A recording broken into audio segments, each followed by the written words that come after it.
Tonight on the Black Channel, everyone's asking themselves exactly what is it that black people think about Donald Trump. Tonight, we're going to have that conversation. The Black Channel is live.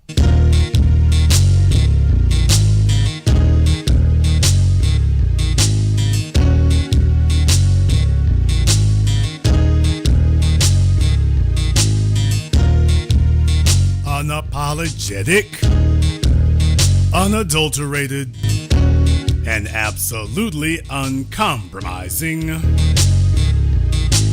Greetings, brothers and sisters from around the world, and welcome back to the home, the haven, the stronghold, the everlasting superfortress of intelligent black thought.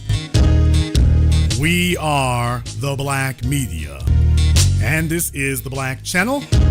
And I am your host, your brother, your humble servant, the voice of Black America, the Black Authority, broadcasting to you live from the only historically black college and university of higher education and learning in the cosmos. You are, of course, welcome to join us. And join us you shall, because on tonight's program here, you know, folks, if there's nothing else, there's a whole lot that this happened during Trump's first term. And we who are not beholden to any political party, political persuasion, or ideological bent other than Black First, we are able to take an objective view and an objective eye of all of this. And I gotta tell you, Donald Trump is putting on a masterclass of how you wield power. The man hasn't even been sworn in yet. He hasn't even been sworn in yet, and one by one, he is demanding that each one of his enemies make the pilgrimage not to the White House, but to his house down in Florida. He is demanding that one by one, they have to make the pilgrimage to come down there. They have to do the walk of shame. They have to come to his front door, humbled, with hat in hand, begging for his charity and to feed off his largesse. He hasn't even made it into office yet, and they're already having to crawl on their bellies. What? He hasn't even made it into office yet, and they're already crawling on their bellies. First, Jason, you heard me the first time. First, it was Joe and Mika Brzezinski. They were the first ones who I would be charitable and say they bent the knee, but I'm like, oh, this isn't bending the knee anymore. This is just breaking that damn thing. Damn! Ah! Oh, you can hear them screaming. They didn't bend the knee, they broke their backs. They were the first ones to have to go crawling down. But of course, what else do you do when your enemies are defeated and vanquished? So they were the first ones that went down there begging for forgiveness and for some crumbs off the table because they want to know if they got a future. It was cowardly. It was shameless. Time will only tell if it actually worked. Next was Mark Zuckerberg. Oh, Mark Zuckerberg of Facebook. He was the next one who was involved in some chicanery against Trump in 2020. And yet now, Mark Zuckerberg, one of the richest people on the planet. I mean, do you realize that Donald Trump is surrounded by the absolute richest people on the earth, all in one place? So Mark Zuckerberg, I don't know if he shaved his belly first or, did he have it waxed or did he just go down there commando? I don't know. But I do know that Mark Zuckerberg, all the way from Hawaii, made his way all the way down to the equator, near the equator, so that he could go and speak to Donald Trump at Mar-a-Lago. He, too, had to crawl on his belly, bend the knee, kiss the ring, pledge his allegiance, beg for whatever leeway he could possibly get, because remember, Trump will be in charge of the Justice Department, the SEC, all the agencies that could do absolute havoc to Meta and Facebook. All the companies that could wreak absolute havoc on them. Now, you know who was smart all this time? Elon Musk. What? You remember that Trump said he wasn't coming back to Twitter. Elon Musk didn't get involved in a back and forth with him. He didn't take the chance on offending him or rubbing him the wrong way or raising his ire. Elon has been sitting in the cut, and I want you all to understand, mark my words, what's about to happen next. It should be very easy to analyze for anybody who notices. Mark my words. The government is about to raise regulations and remove the assistance that they give for electric vehicles. And this is going to cement Elon Musk's wealth. Because you see, the business has received all the government assistance that it requires. They've guaranteed that Tesla is a viable business entity now. Now you have to turn the spigot off to make sure that nobody else catches up to him. So Elon is perfectly fine with you removing the EV tax credits because he is the only viable electric car company. The electric vehicles put out by Mercedes and GM and the rest of them, those vehicles are not viable. The entire company of Tesla is. It's the most viable car company on earth. So yeah, now you can pull up the drawbridge and pull up the ladder behind him. Now that he has seen to the security of his electric car company, yeah, you can get rid of all those tax credits now. You can go ahead and cut them off. Elon doesn't need them anymore. He already got all of his government assistance up front. Now you're just going to turn it off for everybody else. That's not going to bother him. He got his. All you're going to do now is lock down the EV market for him. If anybody else was even going to attempt to challenge him, you're making an extremely high bar to clear.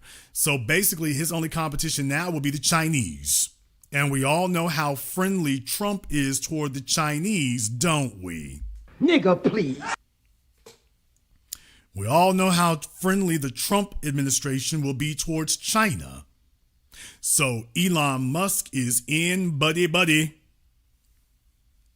He's in buddy-buddy with Trump here now, and all he got to do is just sit back and cruise. And just don't make any more enemies out of him. That's all you have to do. That's all you have to do. So Mark Zuckerberg, a fellow who bet on the wrong damn horse 5 years ago, now Zuckerberg is having to come in and crawl on his belly, hoping that his fortunes, figuratively and literally, are not about to change dramatically for the worse. And if you thought it was limited only to television personalities and social media companies, oh no, international heads of state here are also having to figure out how to get their passports and how to get their plane tickets to come on down to Florida. You know, you folks, he's not even taking Zoom calls. He ain't even taking Zoom calls. You are going to have to come down there on your dime.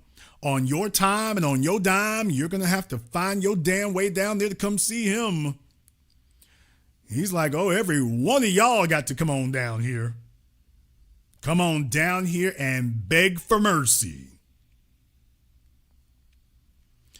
Justin Trudeau has made his way down. Canadian Prime Minister Justin Trudeau has made his way down to Mar-a-Lago. Trump ain't even in office yet. Do you understand me? You didn't hear about nobody was trying to come see him or visit him 6 months ago, a year ago, 2 years ago. All of a sudden, within a couple of weeks, every damn body got to show up down there in Florida. Think about that for a few moments. Everybody and their mama is coming down to Florida now. Nobody was showing. You didn't hear about anybody visiting him in Mar-a-Lago a year ago, 6 months ago. Now, just in a couple of weeks, they're going to have to install a traffic light in front of his house. They're going to have to install a traffic light in front of his house to be able to manage the traffic that's pulling up in front of the place. That's what they're going to have to do. That's what they're going to have to do. And this is what you are supposed to do, people. Listen to me. Do you notice the words you don't hear Trump saying? Is Trump talking about unity? What? Is Trump talking about we all got to get togethers? Is Trump talking about how can we get the folks who don't like us here? You know, we got to come to common ground. He's like, I'm giving the ground. You gonna get common with it. I'm reminding you that you are seeing a masterclass in how you exercise power. He's got the advantage, and when he is at his absolute strongest, that's when he's pressing the advantage. First of all, he is intelligently requiring that anyone who is against him, they have to publicly come out. Mika and Joe would have been so happy to just sneak down there to Florida and see him and be able to come back. They couldn't do it. They have to publicly announce they're going. They're coming to see him, and they're being forced to publicly show that. You don't get to hide. You don't get to anything. In the words of Roman Reigns in the WWE, acknowledge me. That's basically what Trump is doing now. He's telling them, you're going to have to acknowledge me. I'm not even in the White House yet, and you will acknowledge me as your tribal chief. You will do it. People, that's the way power is supposed to be wielded. Jason, what are you talking about? I have been the lone voice of the last 2 decades telling people, y'all need to stop big up in Eminem. Y'all stop doing that. That's foolish and that's stupid. Y'all stop doing that. And then Lord Jamar and others started saying that the white so-called rappers, they are guests in the house of hip hop. You are a guest. You're not a resident. And you have to understand, you've got a lot of sniveling individuals out there who are so desperate for interracial sexual access that they think they are going to leverage our culture so they can get some interracial sexual access. And so you're going to see if you can take our culture to the pawn shop of American capitalism and see if you can sit up here and go knock down an Iggy Azalea. Because you are so bereft of any real world accomplishments. Our culture is not something that you get to sit up here and hawk at the pawn shop. So I was the guy who said this decades ago. I was the only one saying it back then. People have slowly started saying it. They're not even saying it as loudly as I say it now, but they've slowly started realizing, yeah, you're sitting up here and bartering away our legacy. They are here to bend the knee. They are here to kiss the ring. They are here to pledge their allegiance and their loyalty to our culture, our lineage, and our cause. That is what they are to do. That is the only role that is suitable. That is what they are supposed to do. You see, you were handed the Pledge of Allegiance to the United States of America. John F. Kennedy told you, ask not what your country can do for you, ask what you can do for your country. To the guests in our culture, do not ask what we can do for you. What we can do for you is not drop this door on top of you. We can do that one for you. Everything after that is what you will do for us. It's not about what we owe you. It's about what you owe us. on account of the fact that we are allowing you to stand here. And as a consequence of that, you are going to bend the knee and you are going to pledge your allegiance to our cause. You are going to keep your blade sharp and you're going to be war ready at any time. And when we say jump, you simply leap in the air and then ask us if you can come down.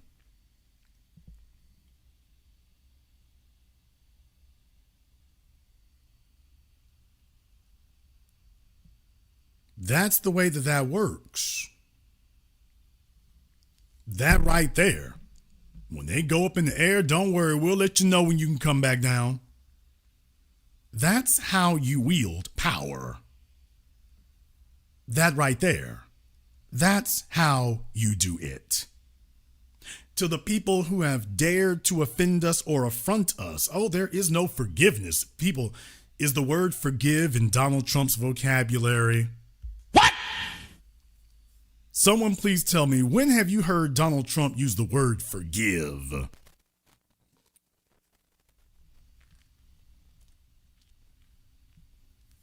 For that matter, when have you heard Joe Biden use the word forgive? By the way, when have you heard Joe Biden use that word?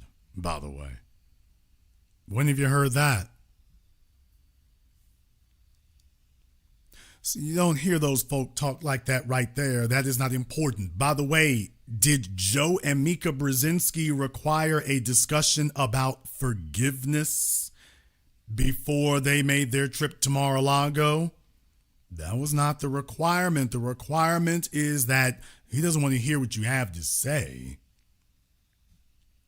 He does not want to hear what you have to say. He only wants to see what you gonna do, and the first thing you are going to do is bow. Well, that's how power is supposed to be used. That's how power is supposed to be used. It's supposed to be used like that. That right there.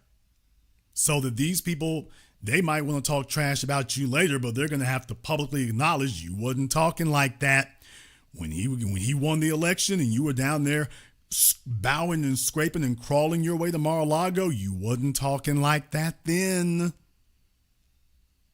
See, he makes you do gestures that you can't get up and walk away from. It's like, oh, everybody saw you do that. That's how you are supposed to do it. In the chat room, DJ Cal has 2 minutes to be on Zoom. So let's go ahead. He'll have 2 minutes to go ahead and get on Zoom since he has a lot to ask. We'll give him 2 minutes. He's going to be on Zoom and he can ask it then. He can ask it then. In the meantime, he doesn't get to talk in the chat room anymore. So if he has anything else to say, he can say it on Zoom. If he does not call up on Zoom, then permanent vacation. That's fine too. But that's where you can ask your questions directly. That's what you can do. So folks, I want you to understand that's how power is supposed to be used. You don't need to be afraid of power. What we've been told here and taught is that we're supposed to be scared to talk and scared to speak, and everything needs to be forgive, forgive, forgive. And then I'm showing you, by the way, nobody else is playing that little game, because that's not how power works. That is not how power works. Do you understand what he's doing right now?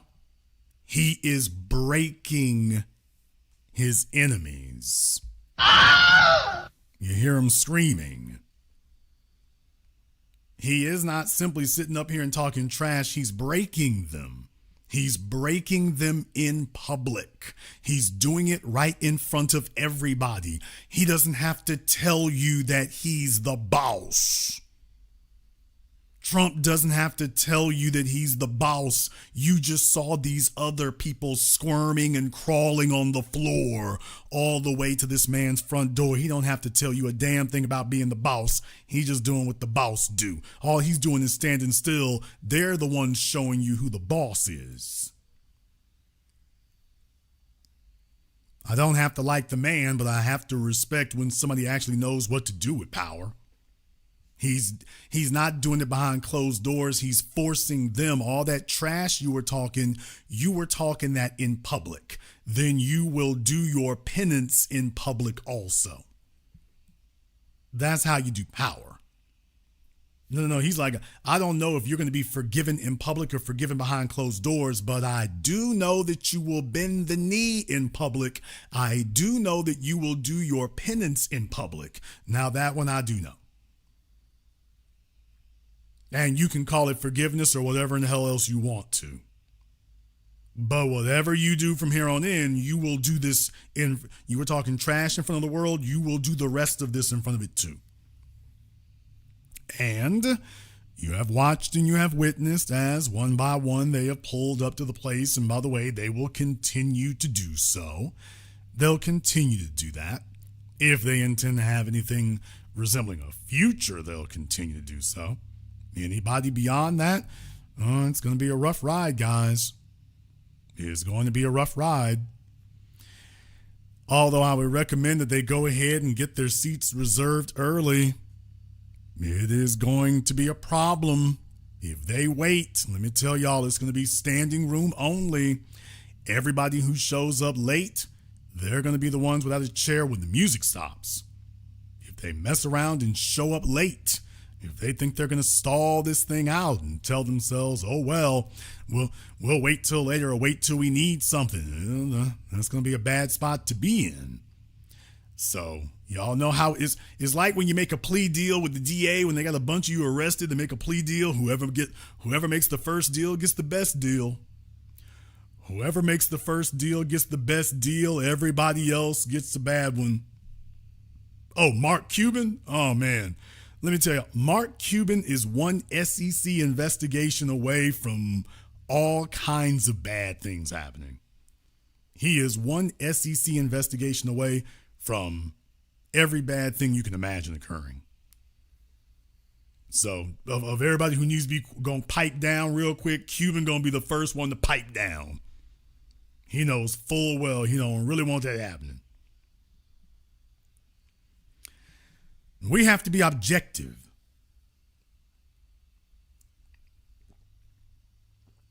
All the emotional folk, they don't serve us. They never have. We need to be objective about these things. And there are some folks out there that, believe it or not, they've actually started figuring out how to get a little objectivity here. Case in point is Bill Maher. What? Of all people. No, I'm not kidding. Bill Maher had a little conversation with Stephen A. Smith a week ago. And they were talking about Trump. And I want you to hear what they had to say. Fair use bill, by the way. But I want you to hear what they had to say. I want you to hear what he had to say here. And isn't this very interesting? Because this is the kind of insight and the kind of thing that they weren't saying this before. They're saying it now, but they weren't saying this before. So I want you all to hear what Bill says to Stephen A. Smith about Trump and about how black people feel about Trump. And I want you to listen to this because this is very interesting that they've never said this before. Listen to what he says now. Of course, you didn't even say hello. I couldn't make that joke under Biden. Now I can make that joke. Damn right. All right, so here's the thing. Right. So there are all these, white boys are talking to me about Trump, and he's a terrible racist. And it's like, well, how could the black people vote for him more than each time? And, they didn't vote for him a lot more, but men did. Right, men did. Okay, and I said, you know what? I don't want to speak for all black people, and this is where I need to tell you. Sure. You tell me if I was wrong or right. Okay. I said, you know what I think black people think about Trump? Like, is he a racist? Yeah, but they think every white person is kind of a racist. What? Damn! Well, isn't that interesting? Now, there's something you never heard Bill concede to or say there before. Well, that's very interesting now, isn't it? Let's roll that back again. Each time, and, they didn't vote for him a lot more, but men did. Right, men did. Okay, and I said, you know what? I don't want to speak for all black people, and this is where I need to tell you. Sure. You tell me if I was wrong or right. Okay. I said, you know what I think black people think about Trump? Like, is he a racist? Yeah, but they think every white person is kind of a racist. And do they think that white people behind closed doors talk like Trump? Yeah, he's just a crazy That person. last part right there. That last part right there. It's not that. It's not he that. just says it out loud As black people, I don't want to speak for all black people, whatever. No. Obviously, I'm Because you damn sure can't. You can barely speak for yourself. they're not all alike. That's at right. all. Exactly. But I will say this to you. As you know, being a black man, you don't look at white people and automatically think they're racist.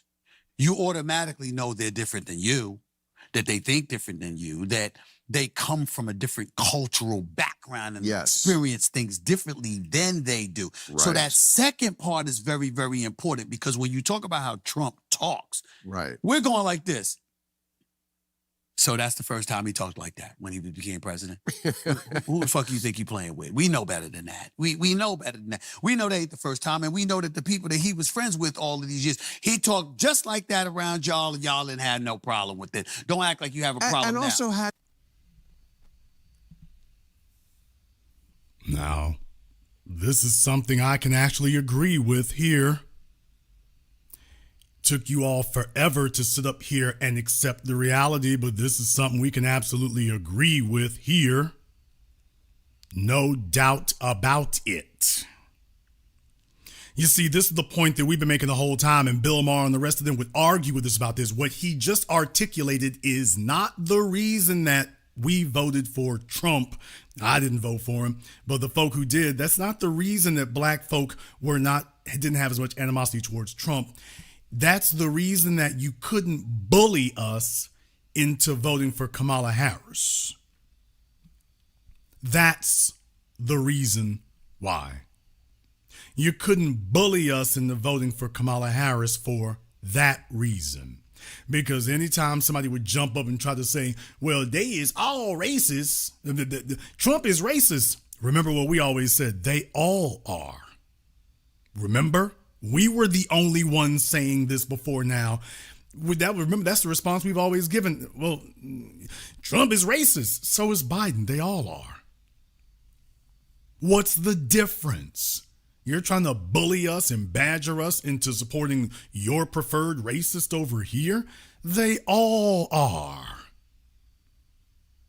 So you see, that's not very pleasing for Bill and friends to have to concede during normal circumstances, because if you're not going to do something to offset our knowledge that this is the culture that we live in, if you don't do something extra beyond that to compensate for what we know is the default racist state, then you know you can't move us. So that's why you don't want to acknowledge that that's our position under normal circumstances, because the next thing is, well, if you're automatically making the assumption that they are or could be white supremacists, then they need to do something. They can't just sit up here and talk to you. They're going to have to do something that reassures you that they're doing something to offset what you know or what you suspect is going on. That's the problem. So when you try to convince me that Trump's the racist, and I'm like, well, I'm not arguing that. Sure. Then again, they all are. Now, when we say that, oh man, once I tell you, well, they all are, now you know you can't play that card anymore. It's like, oh, you a smart nigga. You playing the empowerment card. S.E. Bean in the chat room. S.E. Bean needs to give me a call up on Zoom. Very glad you did that there. By the way, DJ Cal has not made his way to Zoom. He was offered to do so. He has not made his way there. So DJ Cal is going on permanent vacation. He looks like a little soft, moist nigga from the islands. Trying to be. So DJ Cal needs to take his Celine Dion looking ass. He's going to have to go here. S.E. Bean, you are next up on deck. The Zoom link is at the top of the chat room. So you need to go ahead, punch in, sit back, smile, and dial. And we'll have you up on Zoom here so we can go ahead and discuss what you just asked about there. See, folks, they're not used to us thinking strategically about this. They're used to the idea that we're going to respond emotionally. They weren't prepared for the fact that we can be in white supremacist presence and we are responding not emotionally, but strategically. Now, that's what they weren't counting on, that we'd have the ability to do that. That makes a big difference. Let me go ahead and get over here on Zoom. There is a Camille here on Zoom. Camille, I'm not sure who you are, but I need you to go ahead and make sure you turn on your camera and your microphone for me, just so we don't have any trolling issues.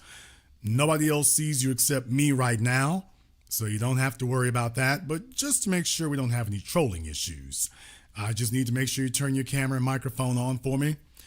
Okay, whoever Camille is hung up there. So, folks, they're not used to us being objective. They're used to the idea that you call somebody racist and our response is supposed to be, ooh, we don't have nothing to do with that right there. They're not used to the idea that we can say, well, yes, we live in a racist environment. You see, you're supposed to do one of two things. You're either supposed to say that Trump's a racist and then say, that's right, and that's why I have to vote Democrat, or you're supposed to say, Trump ain't no racist. Ain't nothing racist about Trump.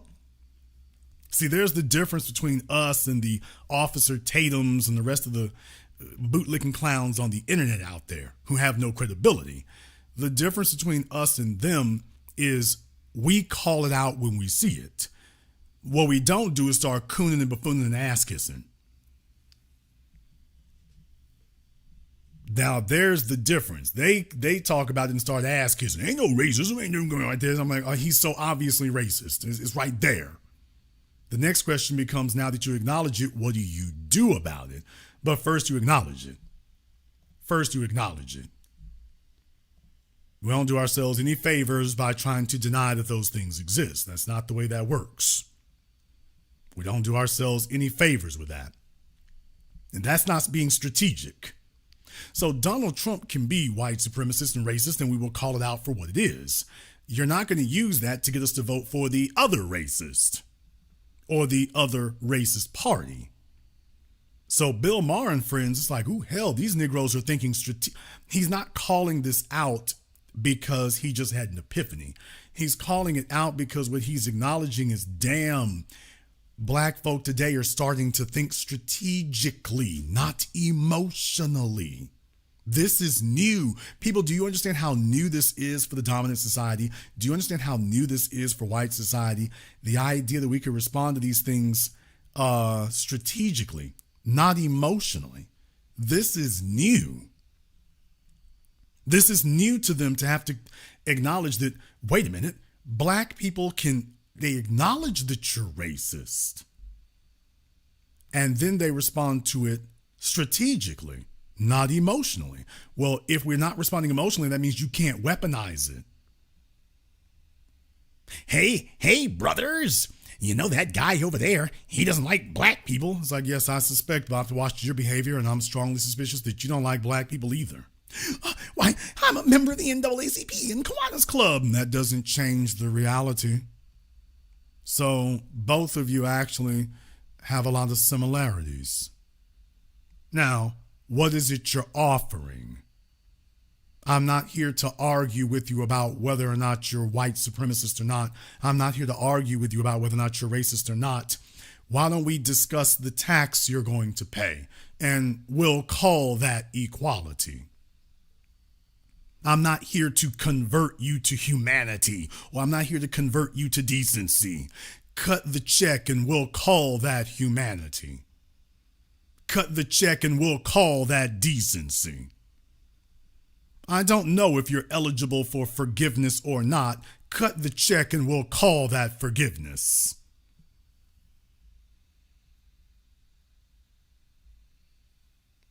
That'll come close enough. You cut the damn check for the amount we gave you. We'll call that forgiveness. I don't know if I can measure your contrition, and I don't know if I can measure your forgiveness, and I don't know if I can measure your sorrow, but I can damn sure measure your deposit. And deal with it, nigga. I know I can measure that.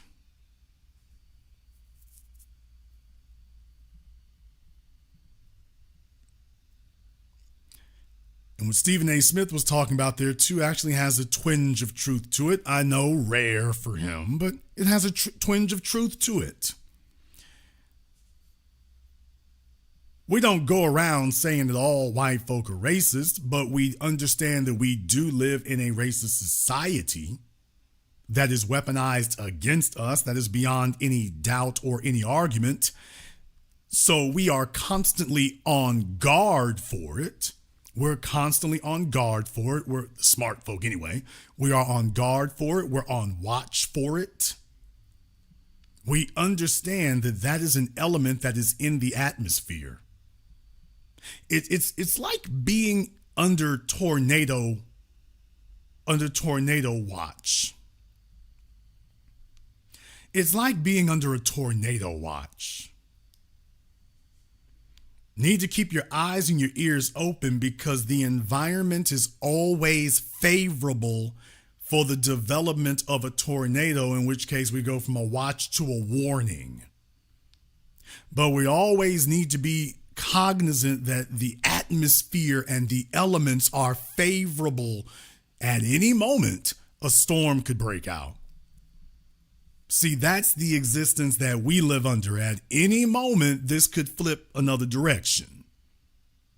So no, we're not going around calling every white person racist, but what we are is vigilant and on guard because the racist atmosphere is, even if a racist is not always present, the racist atmosphere and the racist system always is.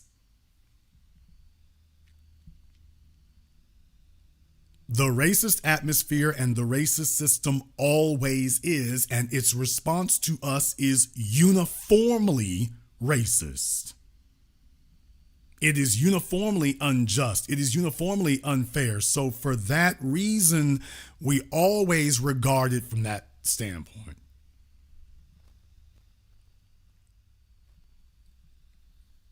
And even if you're talking to a white person who is not practicing white supremacy, they always have the power to be able to weaponize their whiteness. Something that you cannot do. You can't weaponize your blackness. You don't have a system behind you that will honor the weaponization of it. You can't flex your blackness. You don't have a police department and a judge and a corporate structure and a media. You don't have all that to back you up. You don't have all that to back you up. There is no system that's going to run up behind you and help you and aid you in enacting injustice to white people. That's the difference. There's no backup. That's why you can't get away with it. Even if you wanted to practice injustice against white people, it's really a physical impossibility because you ain't gonna get no help. No one's going to assist you. There isn't a system that's gonna hold white people's hands behind their backs while you practice injustice against them. That's the problem. You don't get to do that.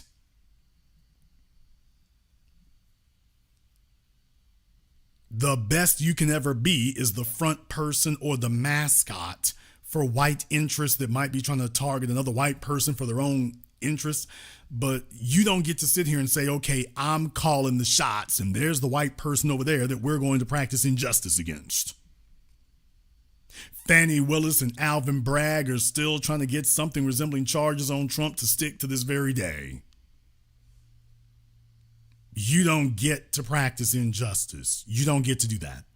But at any time, any random white person could. And the reason we say that is because it's not about them being rude to us or anything else. It is about, is there a system that will back their play if they do it? Is there a system that is predisposed and prejudiced to back their play against us? If there is, oh, that explains it. That explains it. So that is the reason why we say that. What Stephen A. Smith said there was actually rather correct. For those of you who thought I might disagree with him, no, he's actually correct about that. That is actually correct. I want to go back and play one more thing here.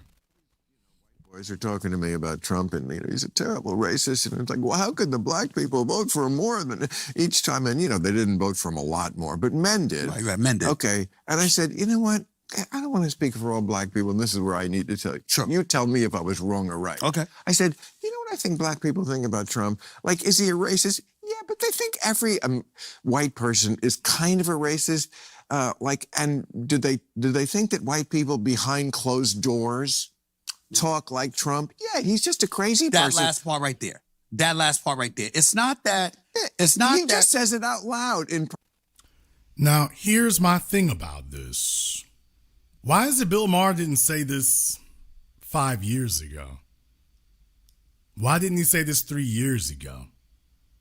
Why hasn't he been saying this the entire time? If he's known this the entire time, why hasn't he been saying this the entire time? You see, when black folk are out there in the streets having to rise up because we're being brutalized by the system, why is it they weren't saying it then? Why were they not saying that then? When he was projecting that Kamala Harris was going to win the election, why wasn't he saying this then? People, it was just 4 weeks ago. Why wasn't he saying it then?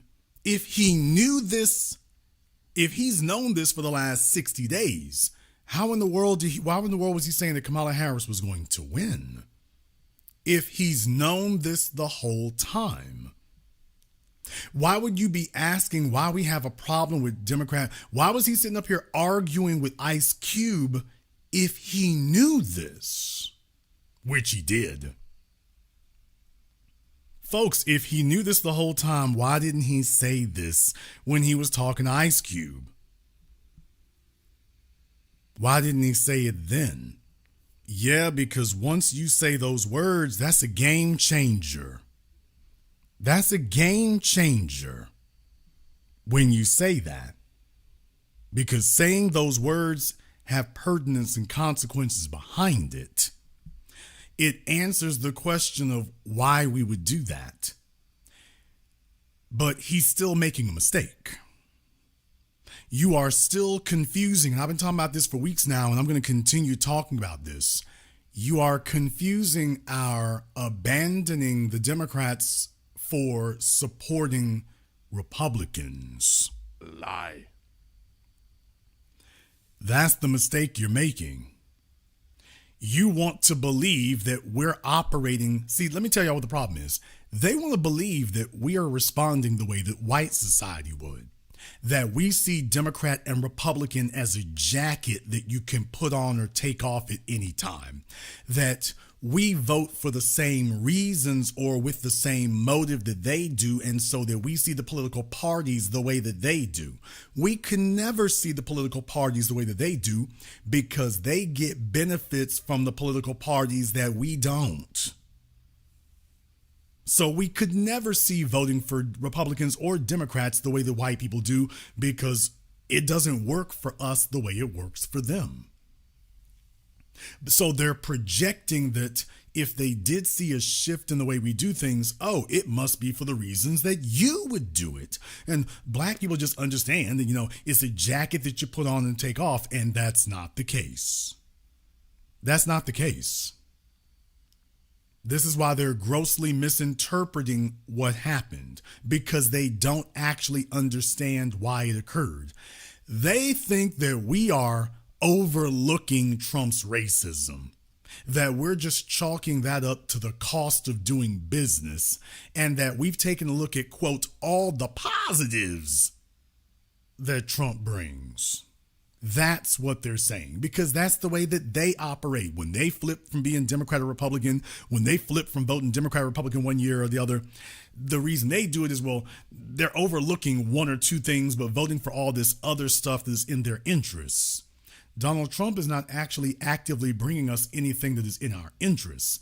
He is a beneficiary of only one thing, that there isn't any real appreciable difference between him and the Democrats, except the Democrats keep insulting our intelligence by claiming that they want to be our representatives.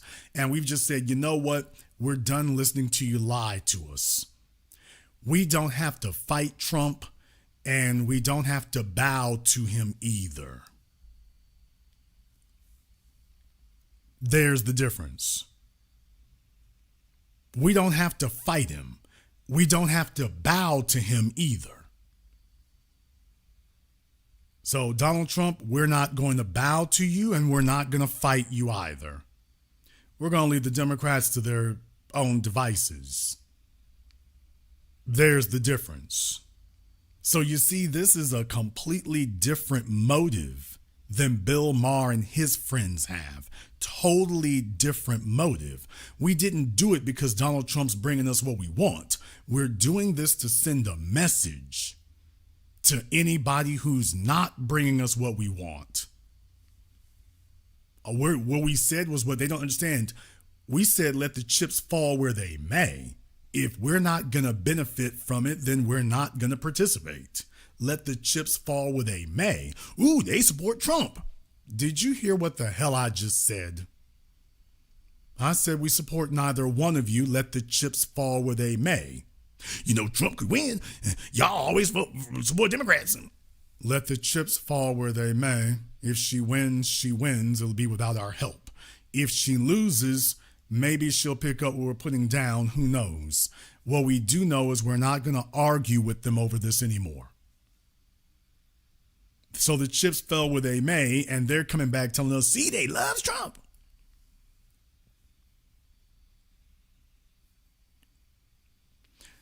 Tonight's program has a simple title and a simple concept. What do B1 black people expect Trump to do for us? We don't expect him to do a damn thing for us. That's not our reason for being here. The whole point that we sent in this last election is that if no one's going to do anything for us, we are not afraid of other consequences happening. If they're not going to do anything for us, then we're not going to participate. What do I expect Trump to do for us? Exactly what he did last time. That's what I expect. He didn't offer a black agenda. It's the same old indirect benefits thing. They didn't offer anything. We do not think that everything is fine. We do not think that everything is okay. And we do not think that, well, we just want big government out our way. No, big government made Elon Musk the richest man on the planet. And deal with it. Don't tell me a damn thing about the evils of big government. Big government helped make Bill Gates the richest man on this planet. People, do you know that Windows is the operating system for the U.S. military? What? Oh, follow me. Let me go ahead and take you down this rabbit hole here. I've had to explain this to you all about the automotive factories and how they become so big off of government money. Let me go ahead and tell y'all, the richest people in America, man, they make their damn money off the government too. For those of you who have been in the military, you know that the M1 Abrams tanks, I want to say the B-52s and whatnot, were still running Windows XP. What? They told the rest of us that we had to leave Windows XP and we couldn't use it anymore. But my folks in the military know the military was, and I don't know if they still are, using Windows XP.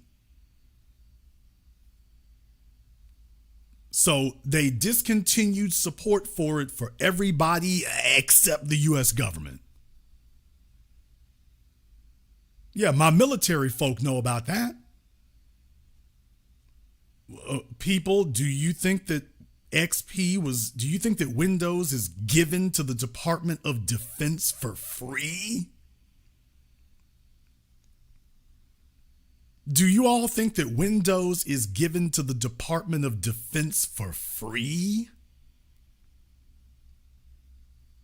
And if Windows is the operating system that they're using on these weapon systems and whatnot, then you think they're updating it and everything and still supporting it for nothing?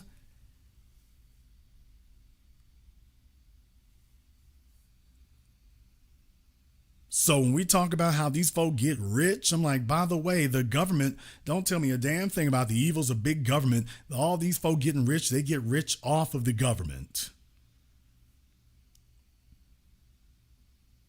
And yes, that includes Jeff Bezos too, by the way. Quit playing.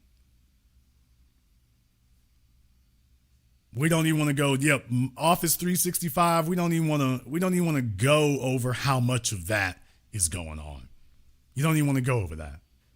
You don't even want to go over what Amazon Web Services does for the Department of Defense and the US government. You don't even want to get into that one. Can you imagine what Jeff Bezos is charging? Can you imagine what he charges for the government entities that use Amazon Web Services? Can you imagine what the contract with them looks like? With nobody asking?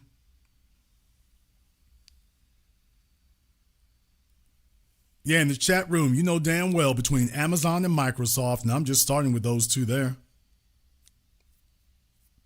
I'm just starting there.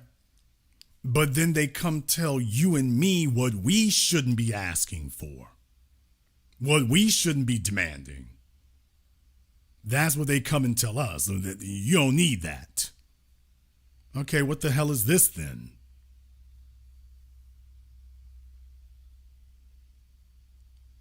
And we are revolting against the fact that we know that that's what's been going on. And we're just not playing this game anymore where we sit up here and play kabuki theater and pretend that that's not what you're doing. Yes, it is. Yes, it is. That is exactly what you're doing. Yes, it is.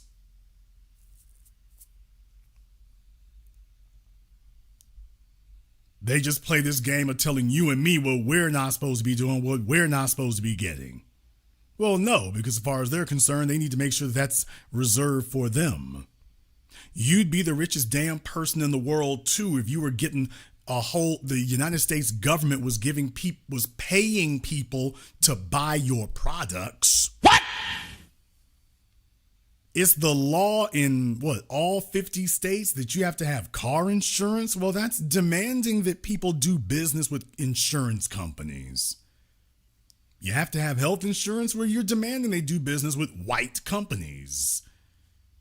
So the government is sitting up here now getting in slave territory, requiring you to do business with white entities.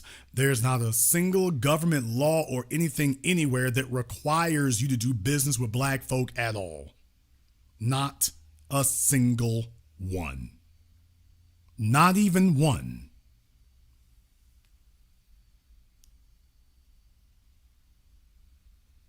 When we talk about racism, we're like, by the way, I couldn't help but notice you don't have anything that requires people to do business with black entities. Nothing that requires it. Couldn't help but notice that. We don't have anything that requires you to do business with white folk either. No, just all the white companies. Just that. Couldn't help but notice that all the faces who are benefiting are white people. Couldn't help but notice that. How is that mathematically possible? Without being rigged, of course. How is that? Tell me how mathematically that naturally occurs. There's a bunch of you in here right now. You've got degrees, you got master's degrees, some of you got PhDs. Tell me the mathematical probability that enables 99% of the wealth to be funneled only to white hands. How is that mathematically possible? Show me the mathematical formula that would allow that to naturally occur. Tell me at what point in the equation you carry the one and you end up there.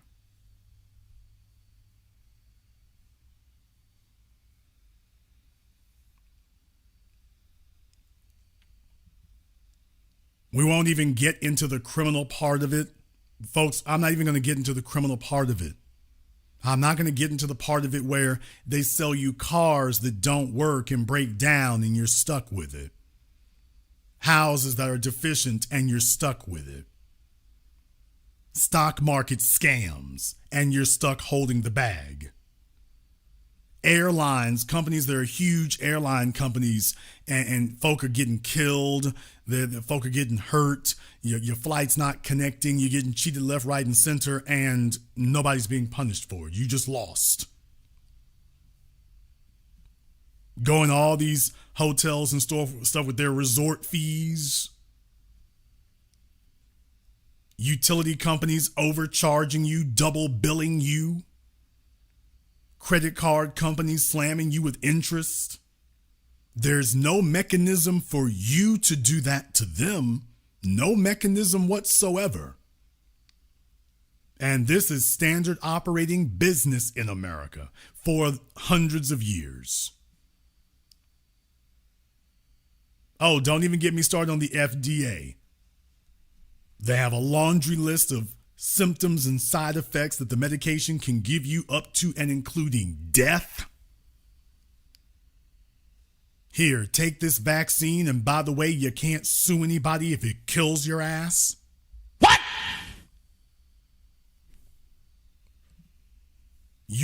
The vaccine companies are exempt from lawsuits.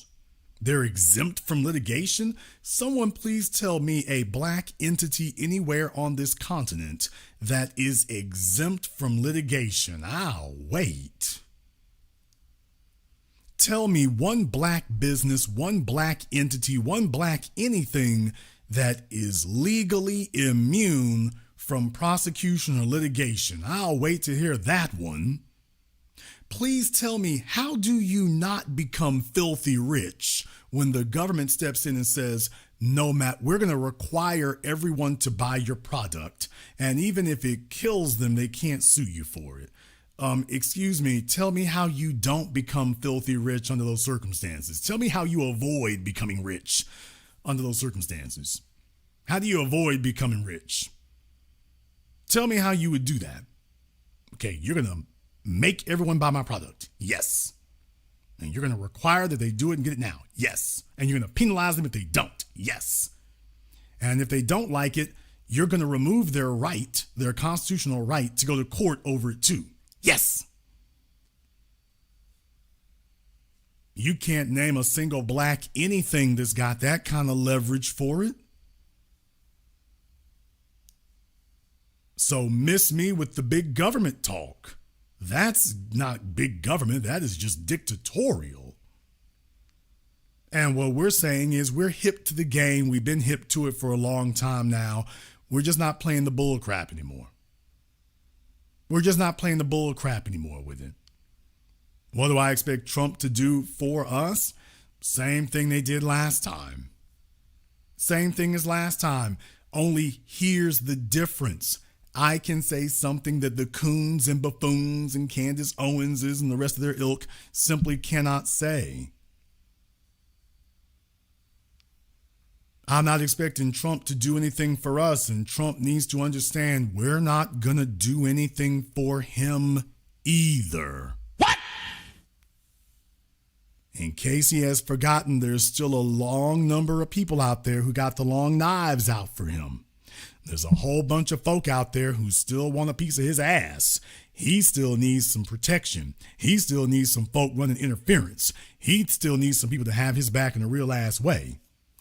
What he's granted himself is a stay of execution. You only got 4 years, dog.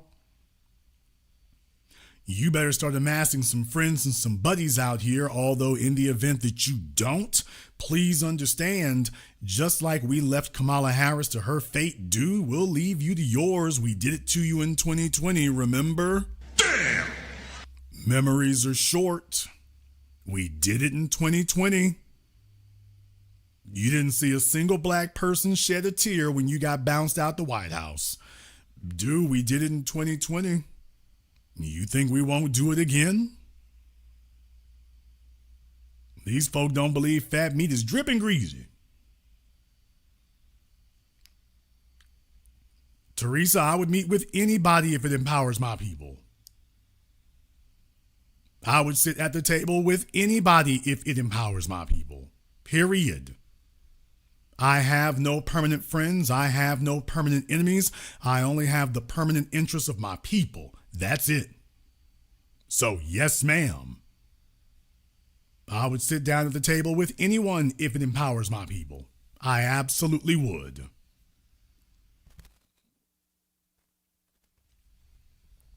I'll let the rest of you be righteous. I'll let the rest of you be religious. I'll let the rest of you keep your hands clean and keep your consciences clear. I'll do that one. You stay at home. You keep your hands clean and keep your conscience clear. You didn't have to sit with the bad people. You didn't have to talk to them or whatever. You let me handle that. You let me handle the dirty work of sitting down with the devil. You just sit back. You let me handle that. I will not put you through. I'm not saying you have to sit down at the table with them. Don't get in the way of those of us who are going to bring home the goods. That's all I'm saying.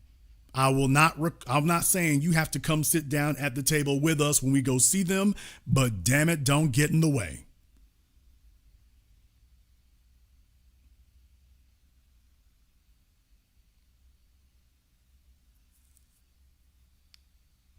That's the bottom line. Whoever it is. This is not about ego. This is not about friends. I need folk to understand that. This is not about friends or buddies. I'm friends and buddies with my people. I don't have to be friends and buddies when it comes to empowerment. That's not a requirement.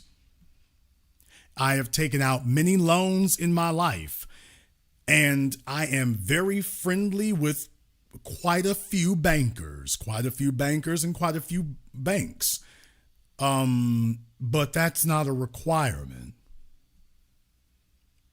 I am not required to be any more friendly with them my friendship with them is not required today any more than it was required the first day I talked to them. See, this is what black folk have got to understand.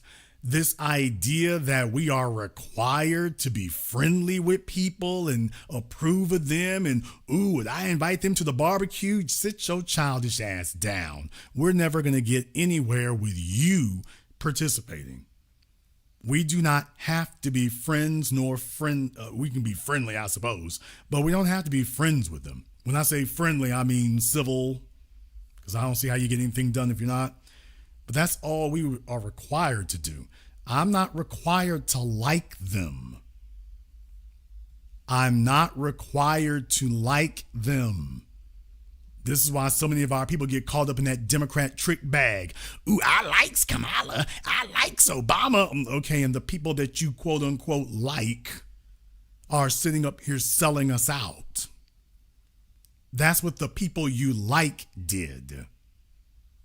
So when I sit up here and show up and tell you I don't have to like somebody to get things accomplished. Oh, what's going on with him? Some niggas need a hug. Welcome to Good Burger, home of the Good Burger. Can I take your order? I mean, for real, some niggas need a hug.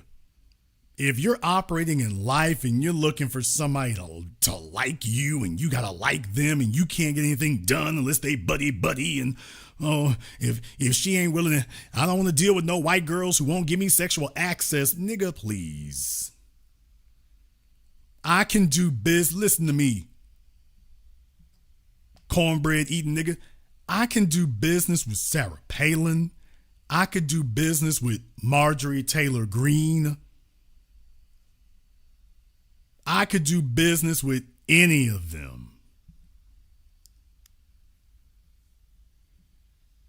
I could do business with any damn one of them and have no desire to see any of them naked.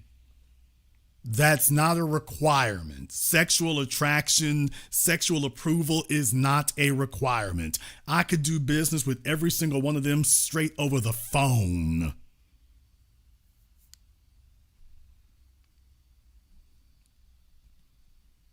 I can do business with them straight over the phone, nothing else required. That's a hard concept for a lot of Negroes to accept. Well, I mean, if she wouldn't be willing to sleep with me here, well, she don't like me. Okay, nigga, so what? So what? What the hell? What the hell does being liked get you? Why? What the hell does these emotional deficiencies here? What the hell does being liked get you?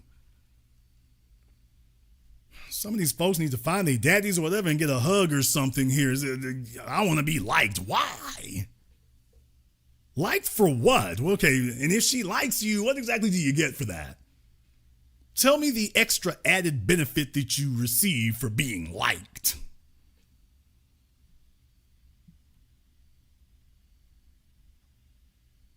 All the women I just named are fiercely loyal to Donald Trump, and I don't know if like comes in the damn equation, because I can't see anybody he likes. What the hell is the extra added benefit or perk that you get for being liked? And then folks sit up here and that's their only goal is to get liked. Oh, does he like me? I want to be liked now. He like me. I don't like her over there. I mean, she don't like us. Okay, that has nothing. I don't care if you like me or not. Have you done my bidding? Have you done what I told you to do? Once again, folks, I got to remind you, masterclass, Donald Trump don't give a damn that Joe and Mika Brzezinski don't like him. This is not about liking him. Did you crawl on your belly on the way in the front door? Okay, he doesn't care if you liked him or not. You don't have to like him. You just got to get it done. You don't have to do what I said and like me, but you have to do what I said. Whether you like me or not, that's a fringe benefit. I want you to like me. I need you to get it done, whether you like me or not. And not liking me is not a requirement of doing what the hell I told you to. And now here's where black folk get things screwed up at least until our generation. We don't have it as screwed up as everybody else did. Up until our generation, here's where they had that little paradigm I just named for you screwed up at, that you don't have to like us to get that done. Okay, but by the same token, if you like me and didn't get done what I said, that ain't a perk either.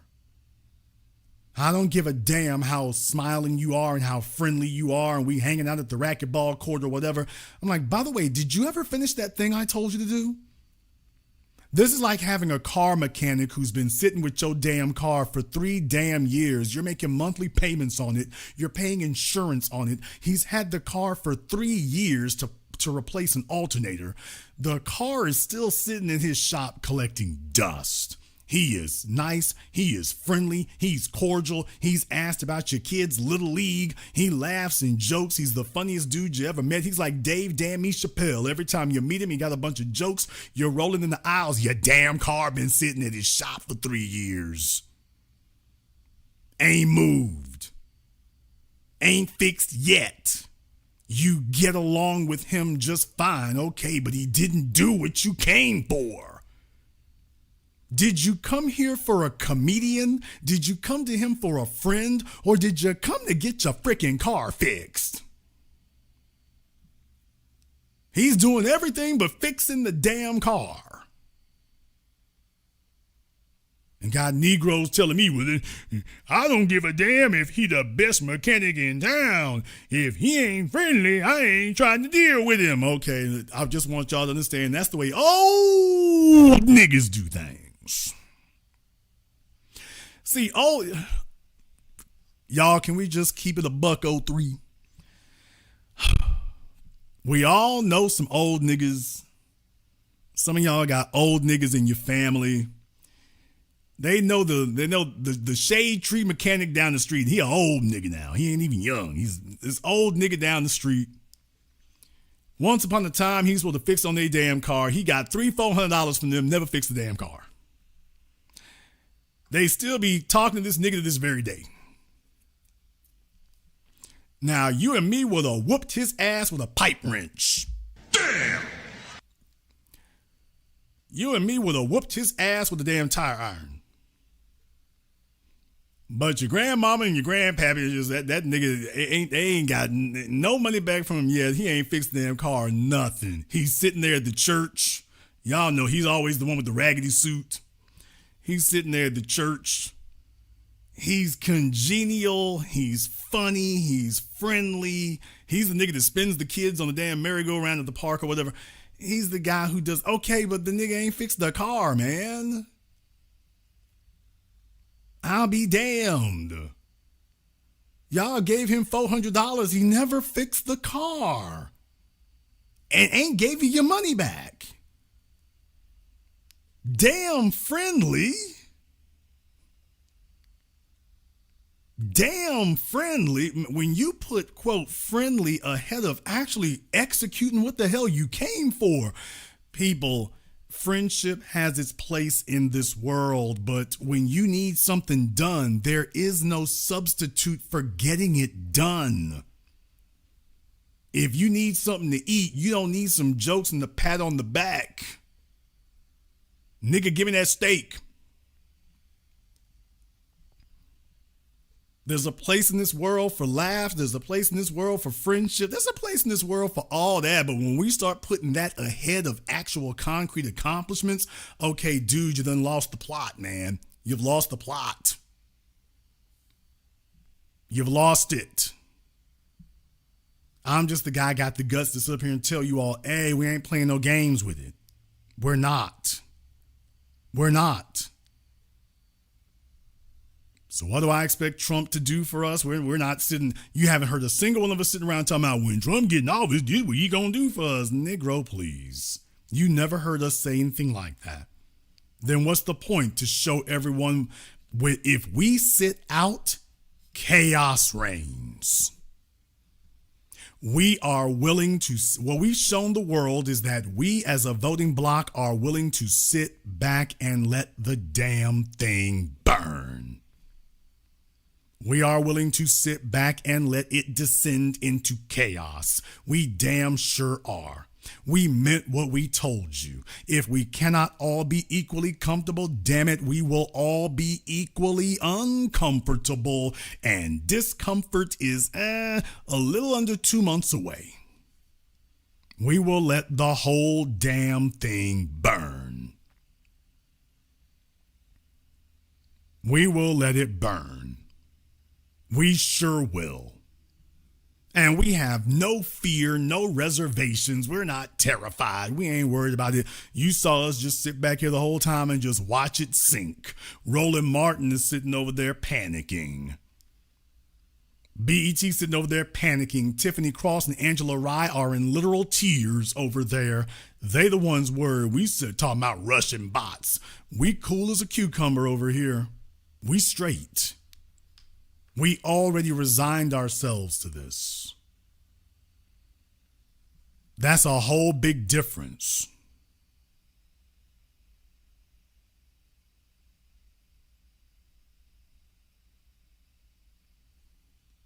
That's a whole big difference. Pepe Frog in the chat room needs to give me a call up on Zoom.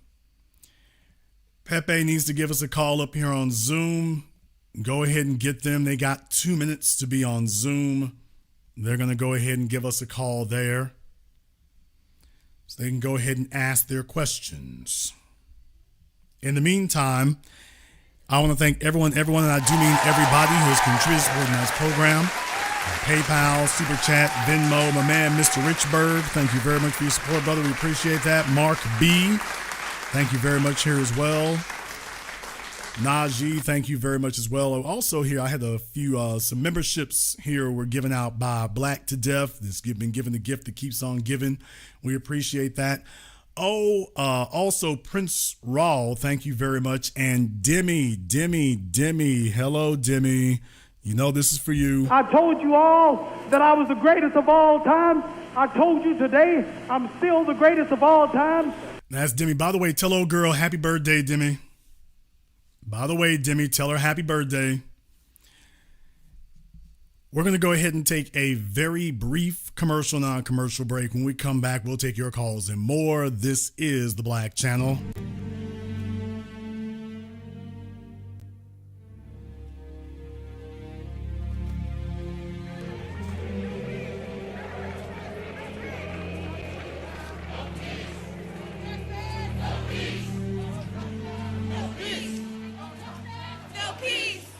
Is your child struggling in school?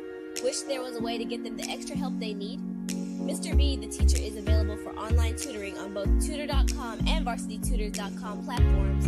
He can help your child in a variety of subjects and is passionate about making learning fun and effective. And for even more learning tips, check out his book, Guidelines for the Successful Student, now available on Amazon.com. For more information or to reach him directly, go to MrBTheTeacher.com today.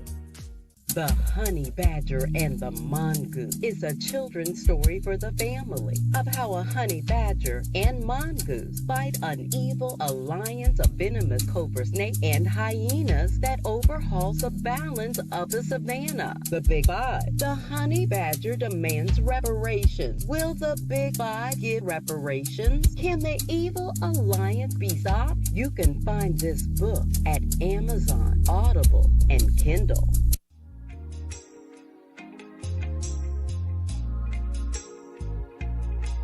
Order yours today to experience all the benefits of Ash Kickin' Body Butter. With skin so smooth and soft, you'll thank us for it. Shop Ash Kickin' online. That's ASHKICKIN.com.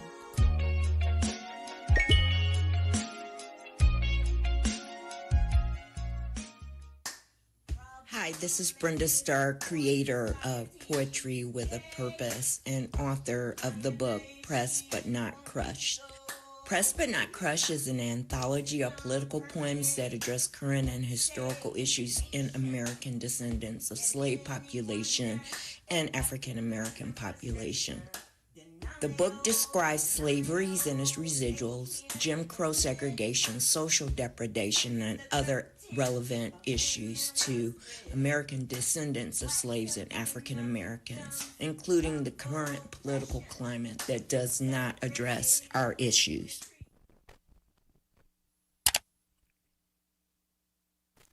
This is The Black Channel. I am your host, your brother, your humble servant, the Black Authority. Very glad to be with you all here this evening. The Zoom link is in the description there. And we are discussing here tonight something that bothers a whole bunch of people here. As Trump is forcing people to come down to his house and do the walk of shame and bow and kiss the ring, bending the knee and breaking their back along with their vows, while he's breaking folk all over the damn place. Folk have been asking us here, what do we expect? What do we expect? And what do we expect? We expect you to get the damn point. That's what we expect. We expect you to get the damn point. We expect you to understand. We expect you to see that we ain't playing no games. We expect you to see that you can try all the shaming tactics, scare tactics that you want to. It won't work. We're expecting that. And that doesn't require a candidate.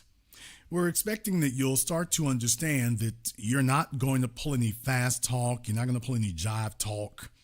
We're expecting that you're going to understand that we are willing to sit back and watch this bastard burn to ashes.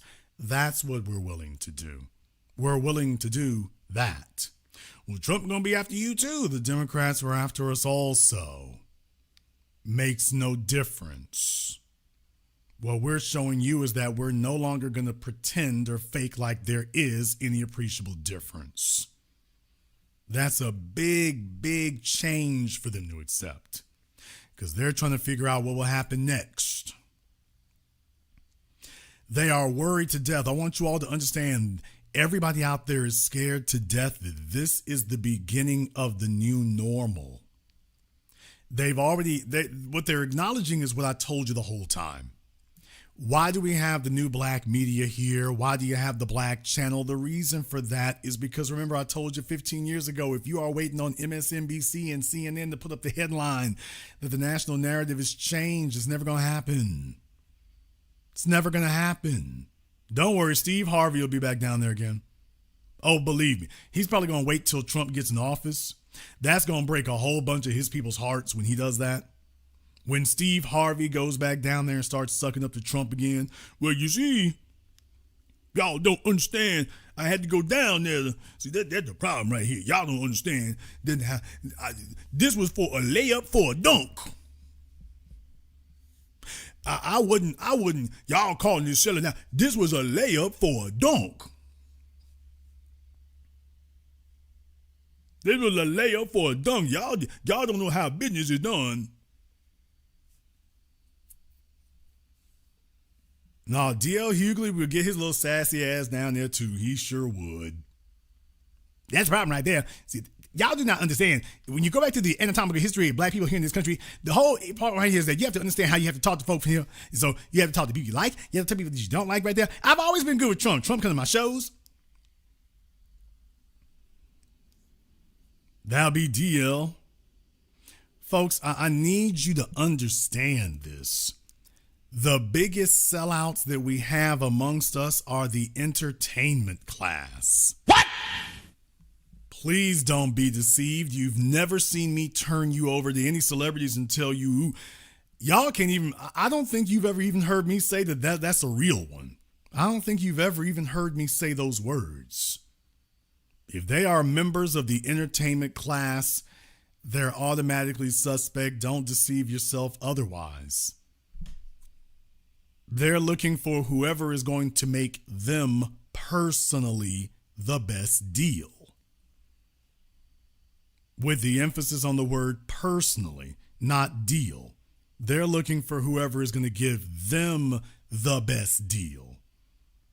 But they are not turning down anything for the sake of quote unquote the rest of us. There's not a single one of them going to turn down a movie deal, a record deal, a sports contract. They're not going to turn down any of that for the rest of us.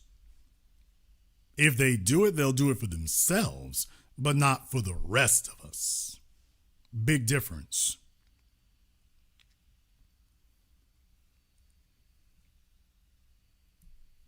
So about what we expect people to take us seriously, and part of taking us seriously is showing them that, by the way, don't tell yourself that you know what we're going to do and you know how we're going to respond. If nothing else, we've shown people that we can throw them a wild card. We've shown them that we can throw them a wild card. If nothing else, it keeps you on your toes and you realize, yeah, you cannot take us for granted. There's a big, big thing that it shows people. You can't take us for granted.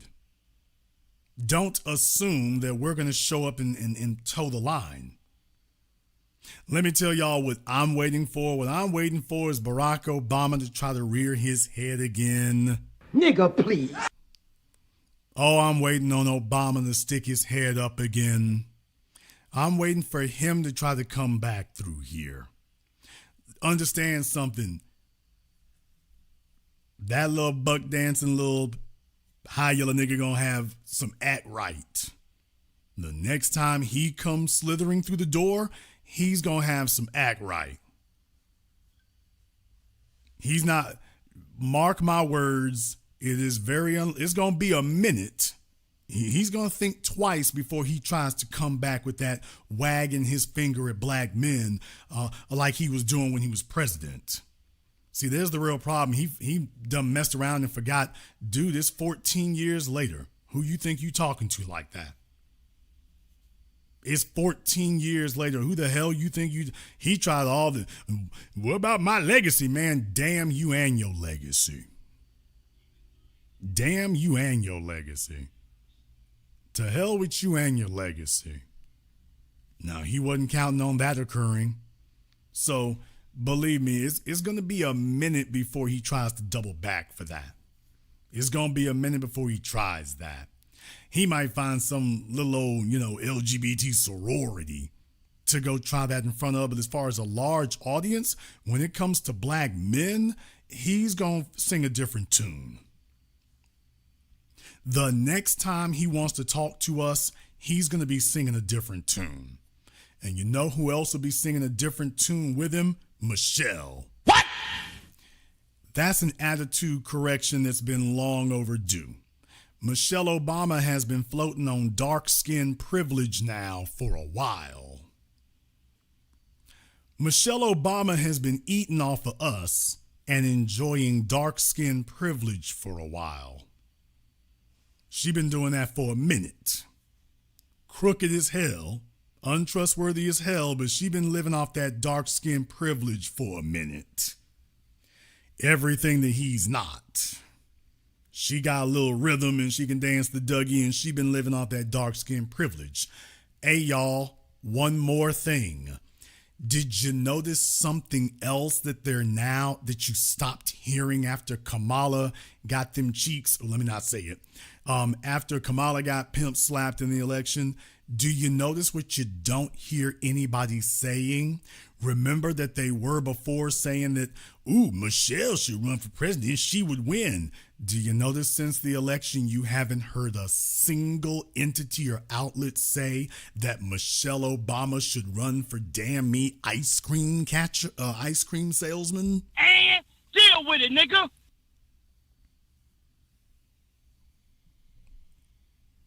Did you all notice that ever since the election was over, nobody is running around talking about Michelle would have won, she need to run in 2028? Did you notice ain't nobody saying that? Boy, a whole lot got flipped over, didn't it? All of a sudden, you're not hearing that Now, I was the guy who said that before the election. I said it right after it. I'm just reminding you all, by the way, did you all notice you're not hearing that anymore? Exactly what I told you the whole time. Now you're not hearing it.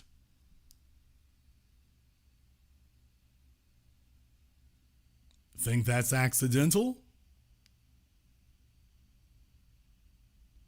You think that's accidental? Not at all. They've had to go reconsider everything. I'm so glad that things worked out the way it did, because by dragging Barack and Michelle out, and they threw everything at the wall.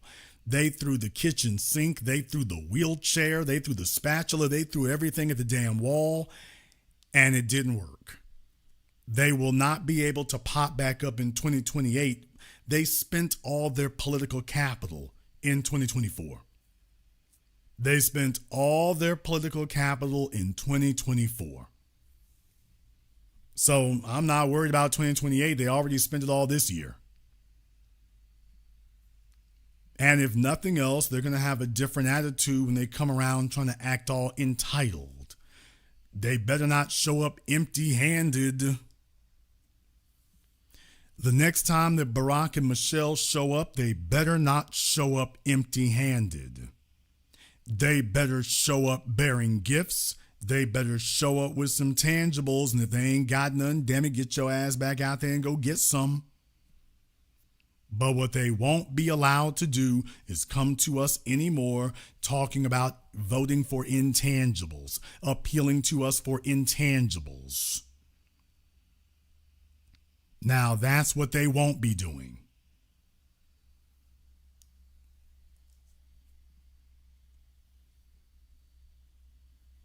What do we expect Trump to do for us? We expect our silence to let you know, I want Trump to do every damn thing. I want Trump to get out there. I want him to be himself. I want him to be his usual narcissistic, arrogant, egotistical self. That is exactly what I want him to do. I want him to get all of his nominees. I want him to get his laundry list of people that he wants in there. I want him to get all of those.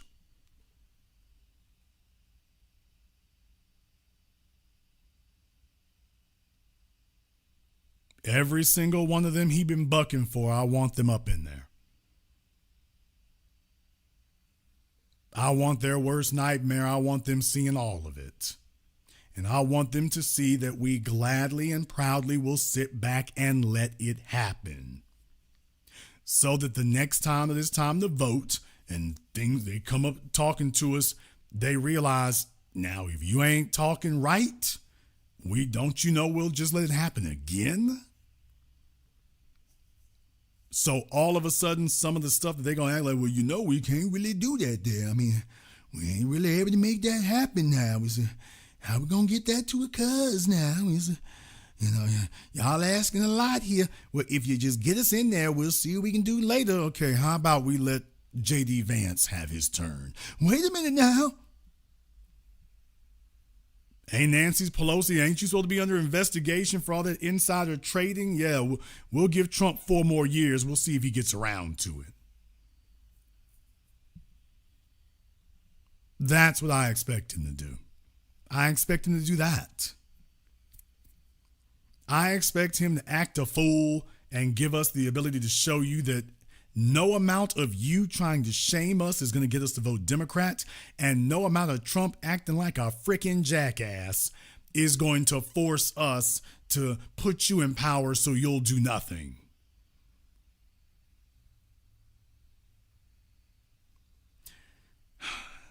In the chat room, Samuel, let me talk about that for a moment. I got to touch on this. There were a lot of you, there were thousands and thousands of you who were here with me 2 days ago on Thanksgiving. Because there ain't no way in the hell you want to be around your kinfolk. And deal with it, nigga.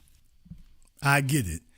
For most of you, you don't really want to fool with your kinfolk at Thanksgiving because it's like hanging out with Joy Reid.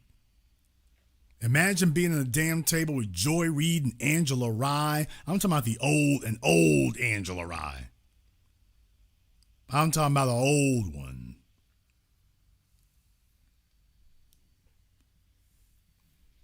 I know a bunch of you ain't really trying to go there and do nothing because it's like, man, look here.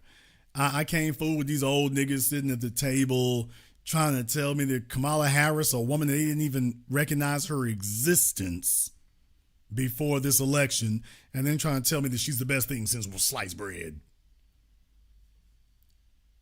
Silly talk like that. It's like, no, man, you're not going for it. So I understand that. But I also understand that you all been dealing with some folks who've been wilding the hell out. I get it. It's not lost on me, man. I get it. You all have had to suffer with some craziness going on. You have. You got folks sitting up here, acting a damn fool. This is all the more reason. And I get it. I understand. Some of y'all in your damn families, y'all been like this whole week here, y'all know you've been watching them sit up here and act a fool and act stupid, talking crazy. You don't want to go by the church or nothing. You don't want the church coming by theirs. Oh, man. You're like, dude, let me leave that drumstick where it's at. Let me just go ahead and leave that drumstick where it's at. Let me just do that. Let me just go ahead and leave that drumstick where it is. There's no amount of chicken pot pie that is worth the predictable aggravation and nonsense that you're going to have to suffer if you go up in there. Now, I know it sounds kind of humorous when I say it, but the truth of the matter is it's not quite that funny. That's the real issue with it.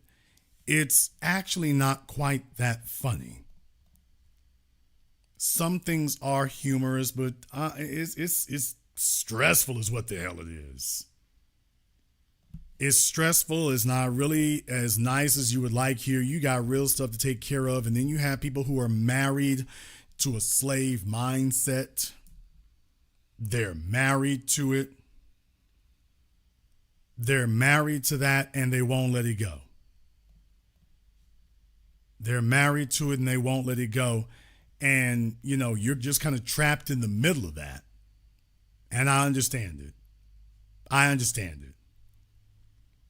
There have been other folk out there who are on the same mess. There's some other folk who are out there on the same mess. And let me take a moment here to give the trigger warning on this.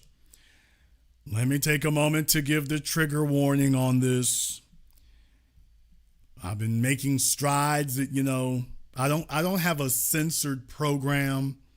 People who call up, you're allowed to speak however you want to.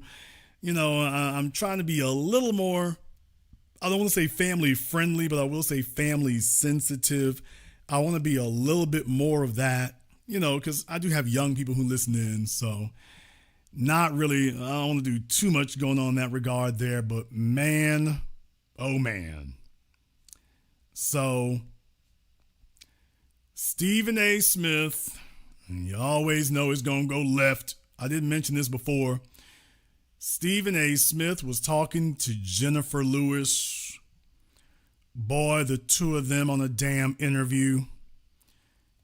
You can direct your eyes towards your screen. Stephen A. Smith was talking to Jennifer Lewis. Now, we all know Jennifer Lewis. I'm talking about, oh boy. Ladies and gentlemen, the reason that bedwinching don't really work out right is that eventually you're going to get old and it's just going to get sad. You might be able to do a little bit when you're young, but people like Tinashe and stuff, it's like, baby, Doja Cat, you might think it's fly when you're young and, your breasts are sitting upright. Well, except Doja Cat, but y'all get the point. You might think it's fly to do that when you're young and dudes are still getting attention, but eventually you're going to get to a point where it's like, oh, man. Auntie, chill. It's like, oh, somebody come get your grandmama over here. I don't know who's doing her hair lately, but it's, baby, no. So she was on Stephen A. Smith's podcast. You're going to want to remove the children from the room for a moment. You're going to want to do that because I wanted you all to know that for those of you who've had issues during the holiday season, you don't want to hang out with the kinfolk because they crazy as hell. I get it. I know that she has channeled your auntie and your grandmama for many of you all in one place here.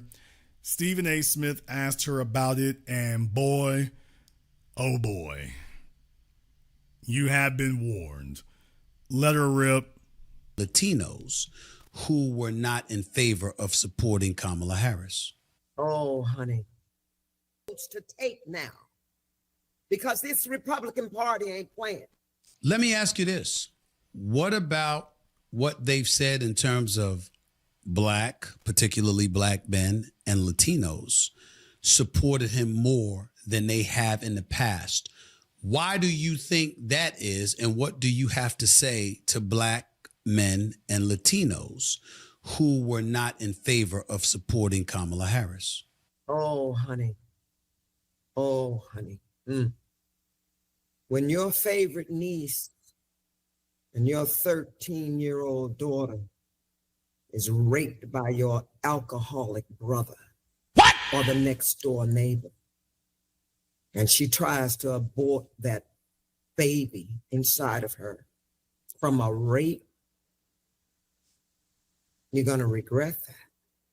They want to keep women in their place. It's so disgusting. I can't even put words to them voting for her. They didn't vote for her, didn't vote because she was a woman. They didn't care that she was smart and powerful, educated, beautiful, kind, joyful, fearless. She would have taken care of this country. She would have protected the people. She would have surrounded herself with great minds. But keeping women in their place was more important to them. And black men, that was just shocking because, honey, he's going to give the military and the police permission to shoot you in your back and there will be no immunity. So, baby, y'all done fucked up. You took every right from your children. Once again, there will be no social security and pensions and rights. This thing has said you will never have to vote again. He's going to be in charge of the military. We have fucked up. End of story. You don't think it was a simple... Jason, you've always warned us about the Hollywood class and the Hollywood Negroes. Why? Right there, that's why. Exhibit A. So Jennifer Lewis, I mean, she was bad before. Now she's just completely unhinged, people. I mean, I'm just saying, can you imagine a more evil black male hating harpy?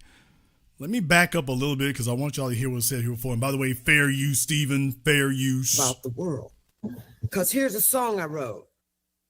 We gonna be all right if we stand as the people.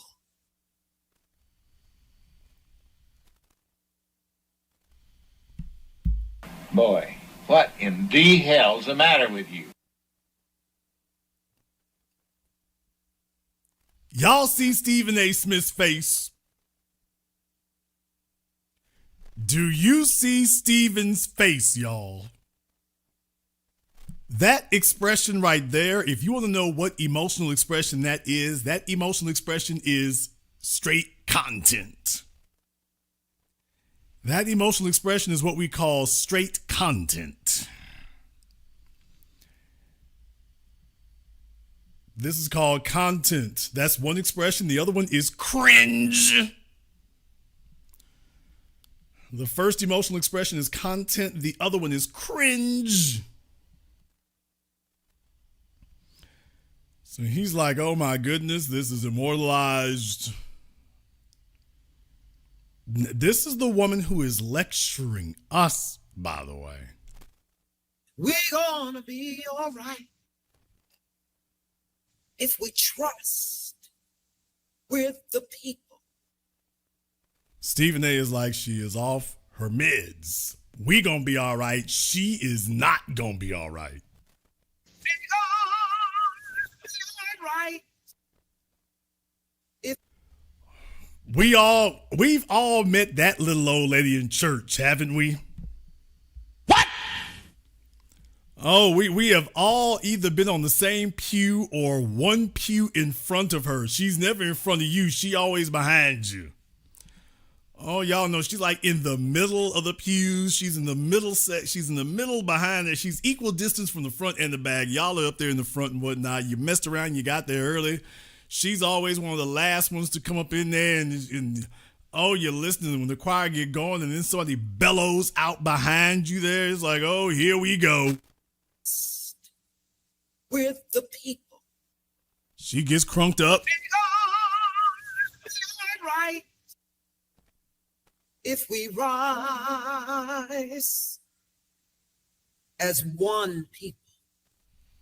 This is the moment when the little effeminate, choir director's supposed to be blaring on the organ. Y'all know how that goes. Right. If we rise as one people. And I believe that Kamala Harris would have done that. This thing is divisive, cruel, and evil, insane, narcissistic, and he's a sociopath. But honey, we are the people. And we're not going to allow this dictatorship. I told everybody you can be scared, but we must be unafraid. Now, how do you fight? You go to your city council meetings. You go to your zoning meetings. And you'll know who's raising your rent. Educate yourself, because you're losing your rights. And I'm talking to the Gen Zs and the millennials now. You ain't gonna have no pension if you don't fight. You ain't gonna have Social Security or health care if you don't fight. So learn how to fight. Listen to smart people. Listen to Stephen. Okay, first, listen to smart people. Listen to Stephen. I'm like, baby, did you even think that sentence over before you said it?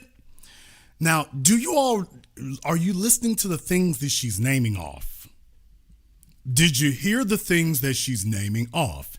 She's naming off a bunch of little old nigga trinkets. What? She's naming off little old nigga gifts. Old nigga knickknacks. We can get some prescription pills and some abortion and get some health care and some pensions. What 25-year-old is, I really need to worry about my pension. You're 25. Well, I really need to worry about prescription bill. You're 25. All the stuff she's naming is little old nigga nagging. This is little old nigga nagging she's doing here. Well, you want to get the pension together and the health care, having some extra for the barbecue. She's not naming anything that a Gen Z or a millennial is trying. They're trying to get a house, man. She ain't saying a damn thing about that. How about the damn mortgages that you little old bastards screwed these young folk out of? She doesn't want to bring that one up. They're going to raise the rent. You all didn't have to worry about rent. You had reasonably priced real estate, reasonable interest rates, jobs that paid for it, and government programs that built it. You all had homes. You didn't have rent like that. So she's not talking to you about any of the things you're trying to get. She's talking about stuff that benefits her. And since she's clearly off her meds, of course she's worried about prescription bills. Listen to your rent. Educate yourself, because you're losing your rights. And I'm talking to the Gen Zs and the millennials now. You ain't going to have no pension if you don't fight. You ain't going to have Social Security or health care if you don't fight. So learn how to fight. Listen to smart people. Listen to Steve. Listen to Stacey Abrams. Listen to Congresswoman Jasmine Crockett and Maxine Waters. Listen to them. Listen to who knows what roads to take now. Because this Republican Party ain't playing. Let me ask you this. So, yeah, that's Jennifer Lewis. Jennifer Lewis, fresh off whatever in the hell she was snorting or whatever. And she wants you all to know that she is the voice of reason, here to warn you that your rent is about to go up. Has this old heifer checked the price of rent, the price of housing over the course of the last 4 years and what it did? Has she investigated what happened to the rent and mortgage prices in the 4 years that Kamala Harris was in office? And then that other stuff she said. Folks, I want you to understand, those are intangibles that she was naming. Founded herself with great mind. They want to keep women in their place. It's so disgusting. I can't even put words to them voting for her. They didn't vote for her, didn't vote because she was a woman. Now listen to all the things she's about to name about Kamala Harris. Are these tangibles that we all need, or is she about to name a bunch of emotional ass intangibles? They didn't care that she was smart and powerful, educated, beautiful, kind, joyful, fearless. How do you measure that, people? Dr. Claude Anderson taught us about that. How the hell do you measure that laundry list of intellectual pablum she just named here? How do you measure that laundry list of cotton in your jaws that she just rattled off? For her, they didn't vote for her, didn't vote because she was a woman. They didn't care that she was smart. How do we measure that? What does she do in office that allows her to measure that she's smart? And even how do we measure it? An IQ test? Well, that's not really what you look for a politician for either, by the way. So how do we measure her smartness in service to us? How do we measure that? And powerful. So powerful she couldn't get herself elected, but okay. How do we measure that she's, quote, powerful, Jennifer? Exactly how are we measuring that? Educated. How do we measure it? Beautiful. How do we measure that? Kind. Okay, how in the hell do you measure kindness? Someone please show me the kindness scale that you're using that shows okay, you're 20% more kind than those people over there. Explain to me exactly how you measure it. Joyful, Okay, some stop the damn world and let me off. Okay, folks, how do we measure joy? And how is her joyfulness, a benefit to me? I know it was a benefit to Willie Brown. Please explain to me, how in the hell is her being joyful a benefit to me? Somebody please tell me the last time you went somewhere and you thought that somebody else being, quote, joyful, I'm so glad they joyful. That's what I need. This is really going to work out for me. Explain to me, how is that helping you? How does them being joyful serve as a benefit to you? Fearless. How do we measure fearless? How do we measure she's... Folks, please tell me, how do you measure this? How do we measure this to confirm this? Asking for a friend. Earlier this week, Kamala Harris released a video and it was so obvious. I'm like, oh, she been hitting the damn bottle to get some courage up to come stand in front of this camera. And old Jennifer's like, man, damn a bottle, just pass the pills. Damn a bottle, just pass the pills. But there's one more thing here and that I want to touch on. And truth be told, it's not funny. That she was smart and powerful, educated, beautiful, kind, joyful, fearless. She would have taken care of this country. She would have protected the people. She would have surrounded herself with great minds. But keeping women in their place was more important to them. And black men, that was just shocking because, honey, he's going to give the military and the police permission to shoot you in your back, and there will be no immunity. Folks, the next part I'm about to say right here is no laughing matter. This is the reason we need to get these niggas on up out the way. Because every time that there needs to be a serious conversation, they start performing. I was the guy who warned you all about this from day one, going on 2 decades ago. I warned you about when niggas get in front of microphones, especially these old niggas, and they want to start performing. We have serious things need to be discussed. There needs to be a serious dialogue, and they see it as their opportunity. Okay, lights, camera, action, me! And they start performing. When there needs to be discussion and conversation, and they start performing. That's why I'm not with it. That is why I'm not with it at all.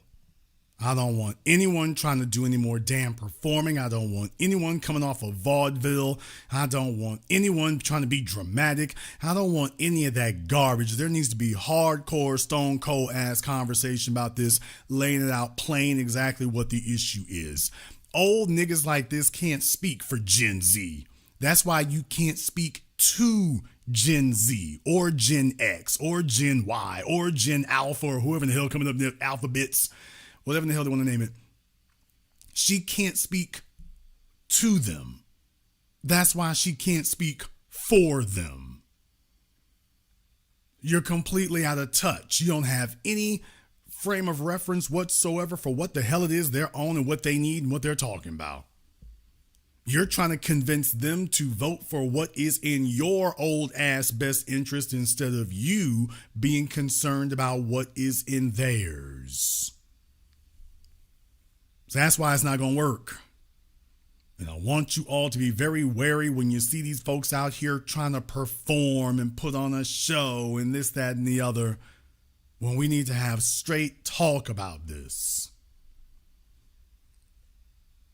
Old niggas can afford to do that. You got a bunch of old hoes. Did he say hoes? I damn sure did. And deal with it, nigga. A bunch of old hoes who already ran through all of their eggs. What's the price of eggs at the store? Don't ask Jennifer. She's out. So a bunch of old chicks ain't got no more eggs to give and yet talking about abortion. Sitting up here obsessing over abortion. What are they letting you know with that? They are sex obsessed even if they can't get nothing. It's just, okay, well, what about my abortions? What about your 13-year-old daughter? I'm going to come back to that in a moment here. I'm like, okay, if your 13-year-old daughter, if something like that is happening, we got bigger issues. Talking about your drunk uncle. Okay, now there's another anti-black male trope, isn't it? I mean, she went straight color purple, didn't she? She just went straight Toni Morrison, hating black men, color purple, didn't she? Or the next door neighbor. When your favorite niece and your 13-year-old daughter is raped by your alcoholic brother. Okay, how many of y'all got alcoholic brothers who are running around raping every damn body? I don't know what the hell was happening in her family, and I doubt it was, but do you? So she's telling all of us that we have an alcoholic brother who, there's just all these alcoholic black males. Your alcoholic brother can't wait to get his hands on his niece or his daughter. Do you realize what damn me Voldemort, Harry Potter, and the Whispering Willows level of evil and wicked this woman is on? Think about that for people. I mean, she's on some Game of Thrones stuff here. What? I mean, talk about ghouls around every corner here. She's living, yo, alcoholic brother. Baby, y'all, she needs therapy. Favorite niece and your 13-year-old daughter. Look at her eyes. Raped by your... No, I got to point it out. Take a look at her eyes while she's saying this. In case you all missed it before, for those of you watching on your cell phones or whatever, you might have to get a little bit closer. Take a look at her eyes while she's speaking. Take a look at how they're darting back and forth when she starts talking here. When your favorite niece and your 13-year-old daughter is raped by your alcoholic brother or the next door neighbor, and she tries to abort that baby inside of her from a rape, you're going to regret that. You see the way her eyes be darting back and forth? I'm like, okay, can you please find for me the mental health professional or psychologist who wouldn't be sitting here scribbling away on their pad with reckless abandon? Oh, the court stenographer would just be bamming away on the damn keys. Oh, man. It would sound like machine gun fire. Trying to sit up here and diagnose this. Do you see the way those eyes were going back? If she could line all of us up and just lynch us en masse, it's just, oh boy, they wouldn't have enough rope at Home Depot for all of us. Somebody said, is she just reading like that? Is she just crazy? Fellas, crazy eyes. Oh, I'm gonna go there. Now, you all know where this, oh yes, I'm gonna say it. Oh, if you're gonna be upset about this, I hope you didn't bring the kids back just yet, because Jason got to say it. Fellas, you know what I've taught you about them crazy eyes?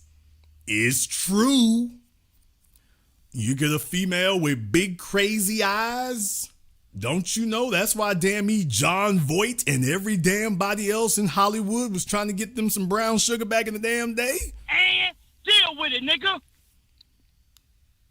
Yes, sir. Them big old bugged out crazy eyes. And that's why she was in the entertainment business. Dudes was like, the white fellas was up there telling them, it is fire. It's fire, dude. Fire. John, you're hogging on, man. Had to go back over there. They be sitting up there arguing about it.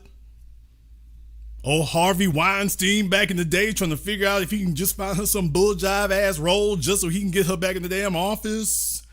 Can y'all imagine that? Between John Voight and Alec Baldwin. She come over to their damn place. They sitting up there looking at her like a snack, like, cookie! Nom, nom, nom, oh, nom, nom, nom, nom. I'm just saying, y'all. So, yes, it is true. Them crazy chicks and whatnot, it's like, oh, the fellas was lined up for a taste, but she's showing what it is. So, yeah, them eyes darting back and forth. It's like, oh, man. When you say back 30 years ago, I bet you was killing them. 30 years ago, oh, she was in demand, but now she talking about y'all just, all y'all want to do is get your hands on them and the little girls and your drunk brother and your drug addicted nephew. And what the hell she done did? You know, when a female done a bunch of stuff she regrets, when she starts talking like this, when she starts rattling off stuff like this, oh, she's done a bunch of things she regrets. She has done a bunch of things she regrets. She needs some absolution. Getting off her meds is the last damn thing on her mind. Okay, y'all, we got Dominique. Dominique the Freak is called in. However, things are going to be a little bit different this week. Turn your camera on, Dominique, if you want to be on. Dominique is going to have to be on camera if he wants to talk to us. So if Dominique wants to flip out and wild out, Dominique can go ahead and do that. But Dominique is going to have to be on camera if he's going to do that. So that's going to be a requirement for Dominique. All right, Dominique, what is on your mind? Hey, what's up? I was listening to... Can you hear me? Go ahead. Oh, that's cool. So I was looking at some of Trump's cabinet picks and how it relates to Project 2025. And we talked about Project 2025 before. You said that it didn't exist and that it was fictional. And I said that it was real. I did not say Project 2025 was fictional. You did. Stop. You did. It's literally on whatever. So it exists, right? And it's a thing. So what do you think about Project 2025, pardon me, and how it affects Black people? Like how it affects you, how it affects other people? I have a few ideas about it. Like, you remember I talked about how J.D. Vance wrote the foreword to the book, which he did. He did. And you were like, no, that's not true. But he it said is the true. foreword to the book. Well, all right. Y'all, He thinks Project 2025 is a New York Times bestseller that you can buy. No, you didn't know what it was like a while ago, so you should let me finish. So you're the only one who doesn't know what it is you. Not what it was, what it is. You. It's literally on recording. You were telling me. You just called it a book. Need I say more? There is a book. There is a book that is going to be released about Project 2025 by the guy, the architect of it, who's also a Trump cabinet member, by the way, recently. Okay, is it a book now? No, there is a book that he's releasing, but before there's a book. So there's a book now. No. Okay, thank you. So there is no book. Thank you. Yes, there is a book. Project 2025 is not a book. Project 2025 is not a book, but the guy that is the architect of it wrote a book about it, which is what I mean, it's a saying. Book. Tell your Black friends it's a book. You didn't know what that is because you can't read. Dominique, tell your Black friends it's a book. Okay, Becky, I'm gonna let them know, dude. Shut up. So one of the major parts of Project 2025 is that it plans to dismantle affirmative action, weaken anti-discrimination laws, and reduce enforcement powers of the equal. The Supreme Court already did that. No. Stop skating. What I'm saying with this is furthering. You didn't know that? So what I'm saying is this, right? This is not about what I know or whatever, right? Okay, what is Project 2025 trying to do that's not already in play already? No, this isn't. You're trying to escape to make it seem like there's Dominique, nothing if you're impressive trying to about scare it. us, No, I just can to tell you. scare I'll us, tell you. tell us what it's I'll tell doing you. that's not already in motion. Okay, I'll tell you. So, environmental protections in urban areas, for example, like people that live in like Chicago or New York, there's environmental protections in place to stop like the snow from literally being gray, right? Because if you live in those places, right, the atmosphere, the environment gets contaminated with these just like various like effects of whatever. I'm trying to think like they get affected by like manufacturing and factories and things like that, right? So like when I lived in the city, it would when it snowed, it would literally be gray from all of the like toxins and carcinogens. Okay, that's not a that's not a project 2025. No, it is. It is one of the things that's going to roll back is those environmental protections, so that businesses have an easier time and have less restraints. That's about there. How they that's operate. there now. No. That's not they're on gonna its. Make it worse. Okay, thank you. Because you know everything. Thank you. Because All know you everything. can try you to, even know this Dominique, you're going to. This is real. Dominique is going to control himself. As I said, you can't name anything that's not already there. This is the usual Democrat scaring tactics of, yeah, but it gonna get worse now. If you don't do what we say, it'll get worse. They didn't prevent it from happening. They're not stopping it from happening now. But we let it happen, but it'll get worse if you don't do what we tell you to. So, folks, it's already there. This not gonna prevent it. It's already in motion.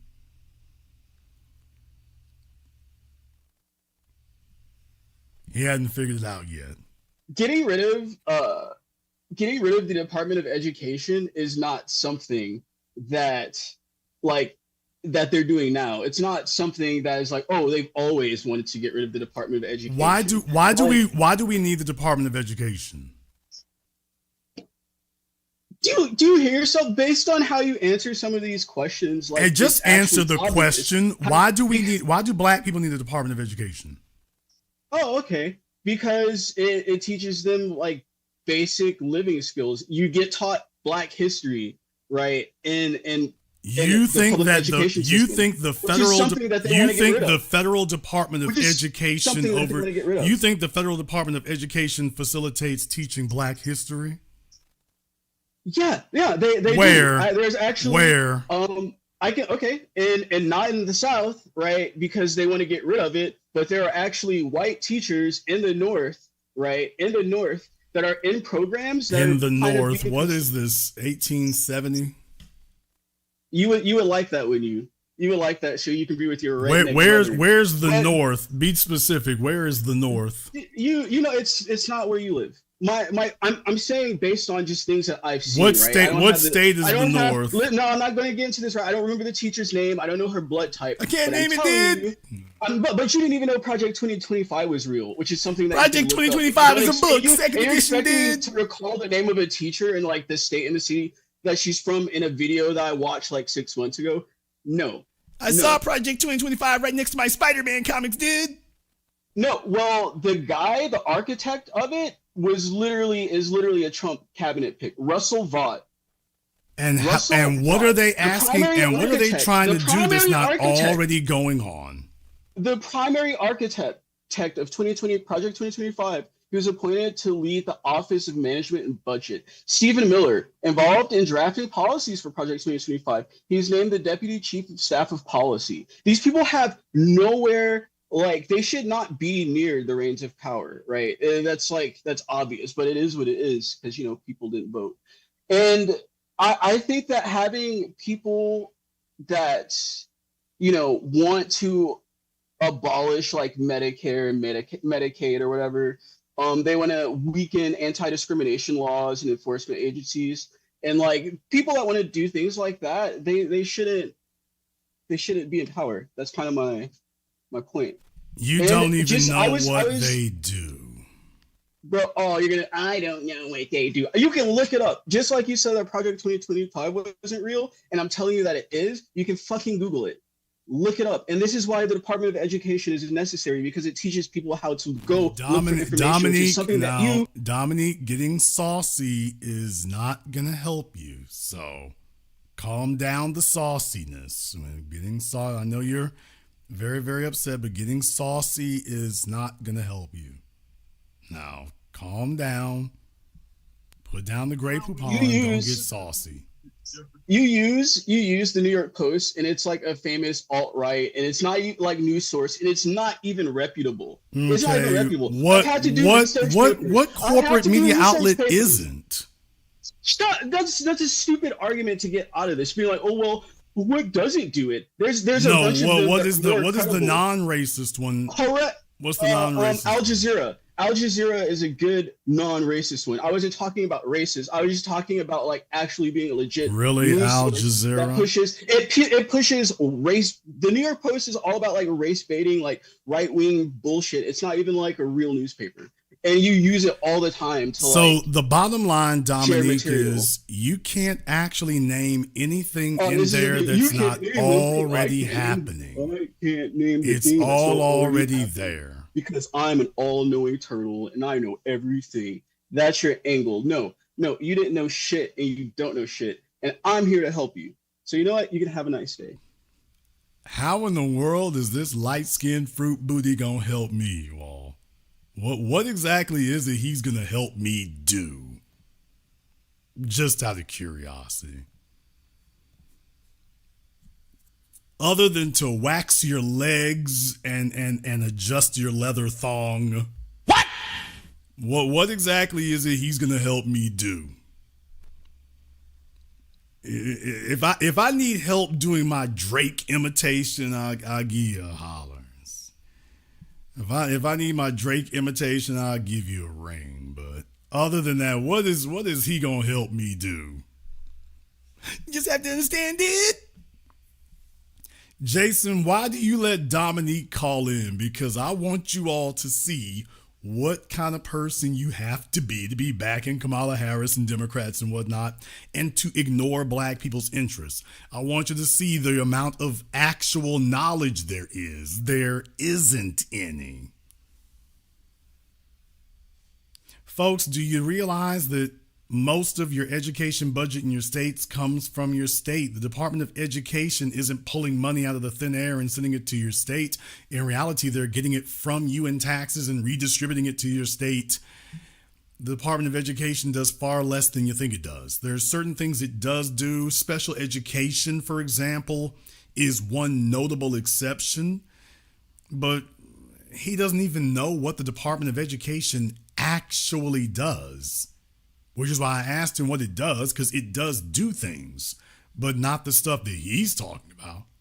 They teach black history, dude. See, they're banning black history in the North, man, you know. So Harriet Tubman, she called me the other week. She came from the South, and Harriet Tubman came up to the North there, you know, because I'm from Chicago by way of Canada. And, you know, that's the thing right there. Down there in the South, they don't teach all that, but up there in the North, you know, the Department of Education teaches us we used to be slaves, dude.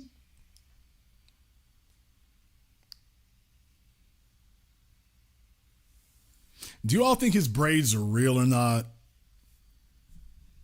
Do you think they're real, or do you think they were sewn in? Maybe I'm gonna host a poll.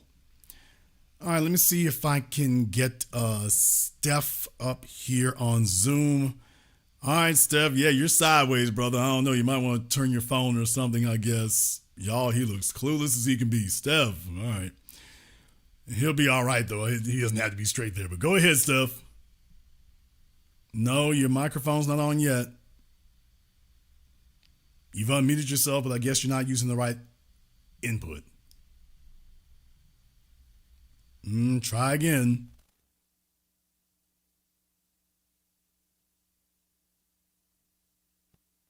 If you're using headphones or Bluetooth or something, you probably want to turn that off.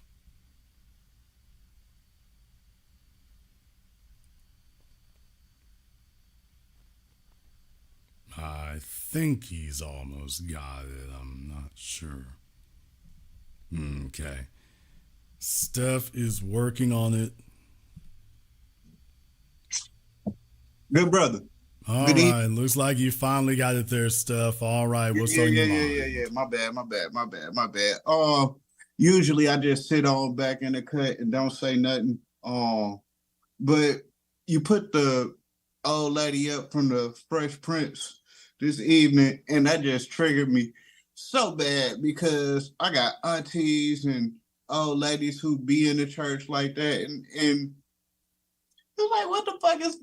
Excuse me, watch your language. What are they really talking about? Like, right? Like, she talking about pension and things like that. It was like us as millennials and Gen Zs, we don't have that.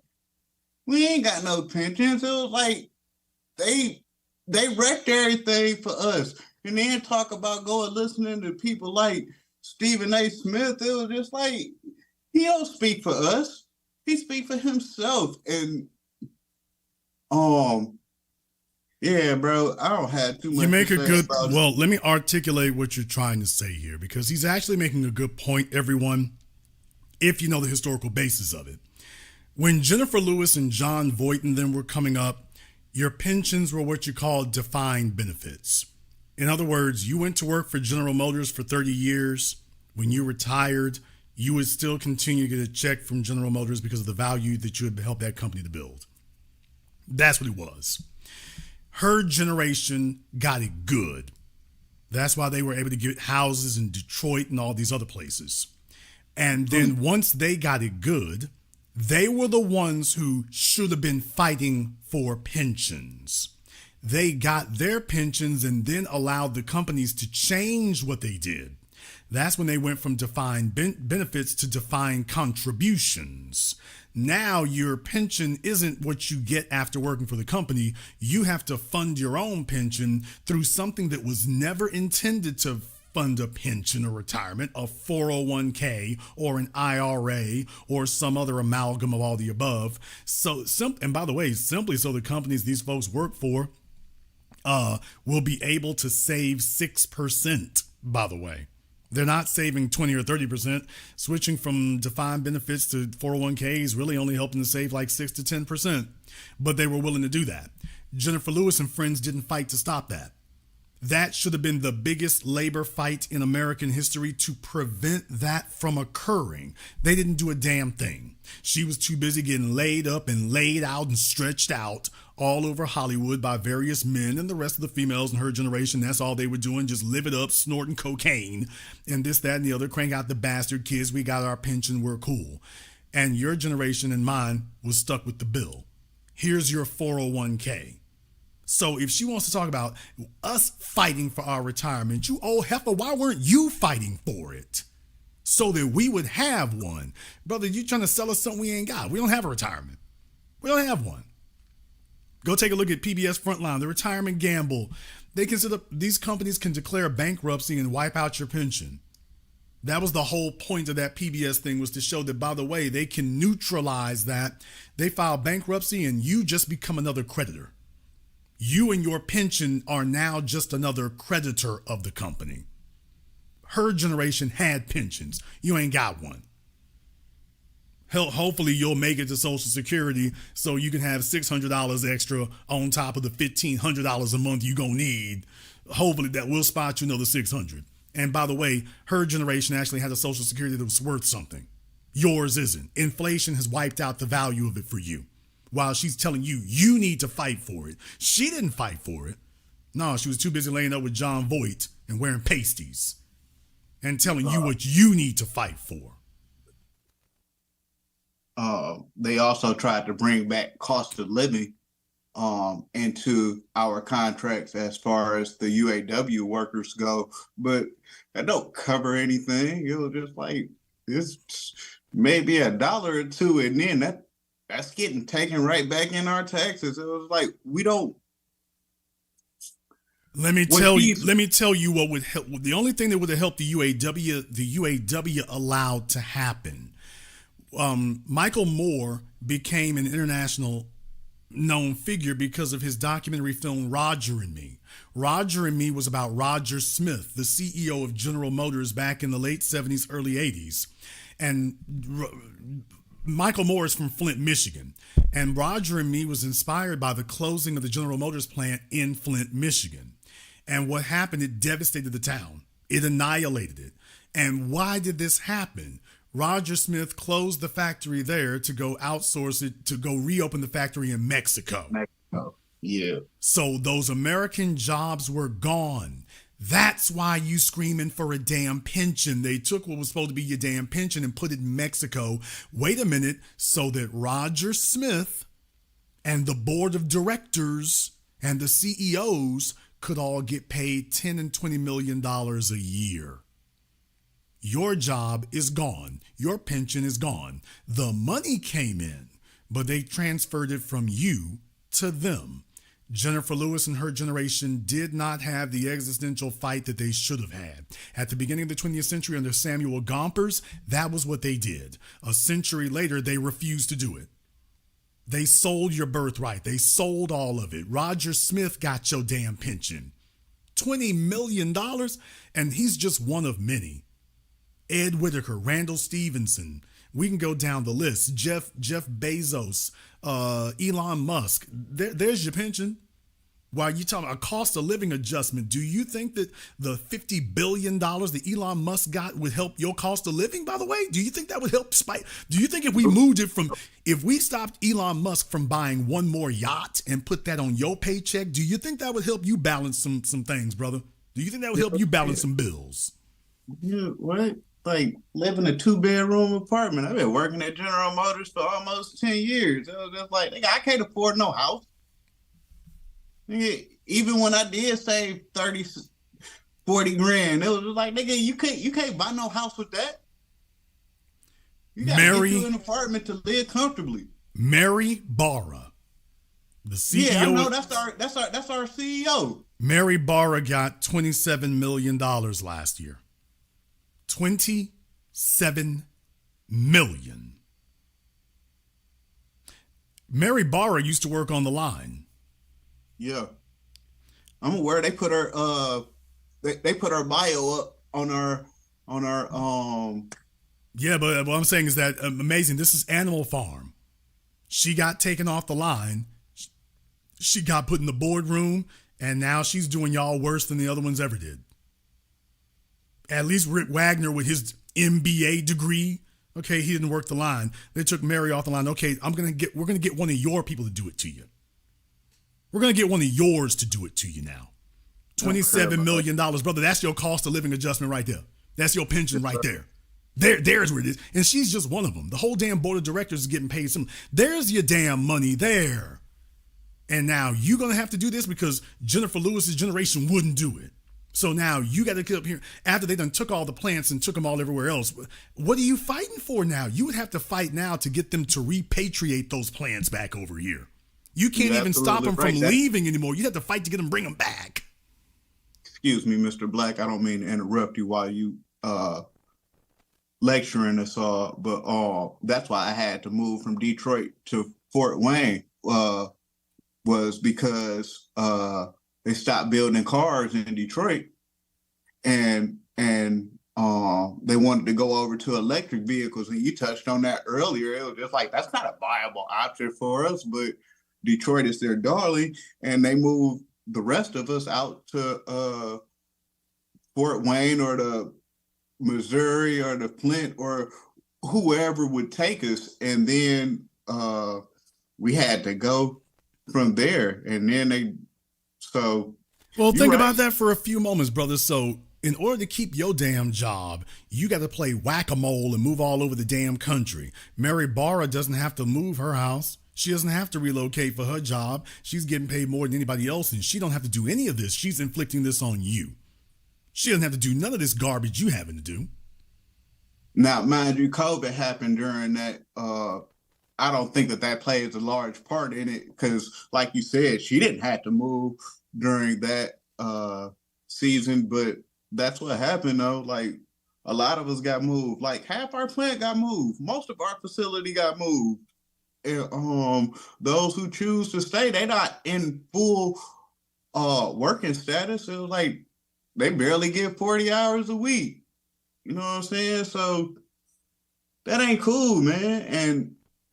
And to the young brother who just called, he's a young brother. He ain't in the workforce for real. He ain't out here. He's misinformed about how life worked in the Project 25 and what all he talking about. It was like, hey, bro, just sit back and listen.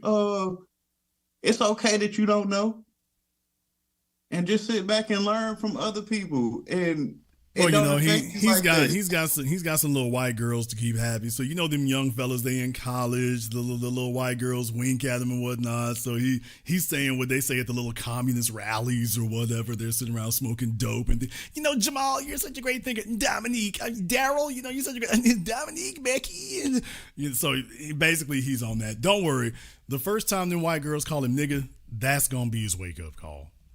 Thank you very much for giving us a call tonight. First time they say that, then he's gonna be. I told y'all he's gonna be the most militant light skinned thing. He's gonna be Drake with the afro. Oh, he's gonna cut them the little braids off, and he's gonna go from "Hey Becky, how you doing?"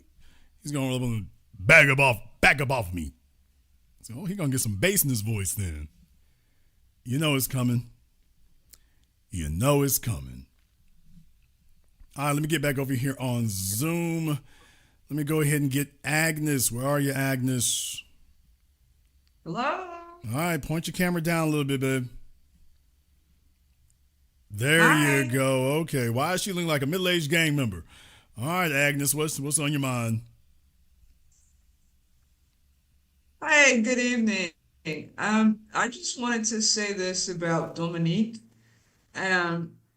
He really, really needs to leave the crack pipe alone. He really does. I'm up here in Washington State. That's what everybody sounds like. Okay. And it's a shame that folks up here don't want to get it. So I'm just going to sit back and I'm going to enjoy the really big show.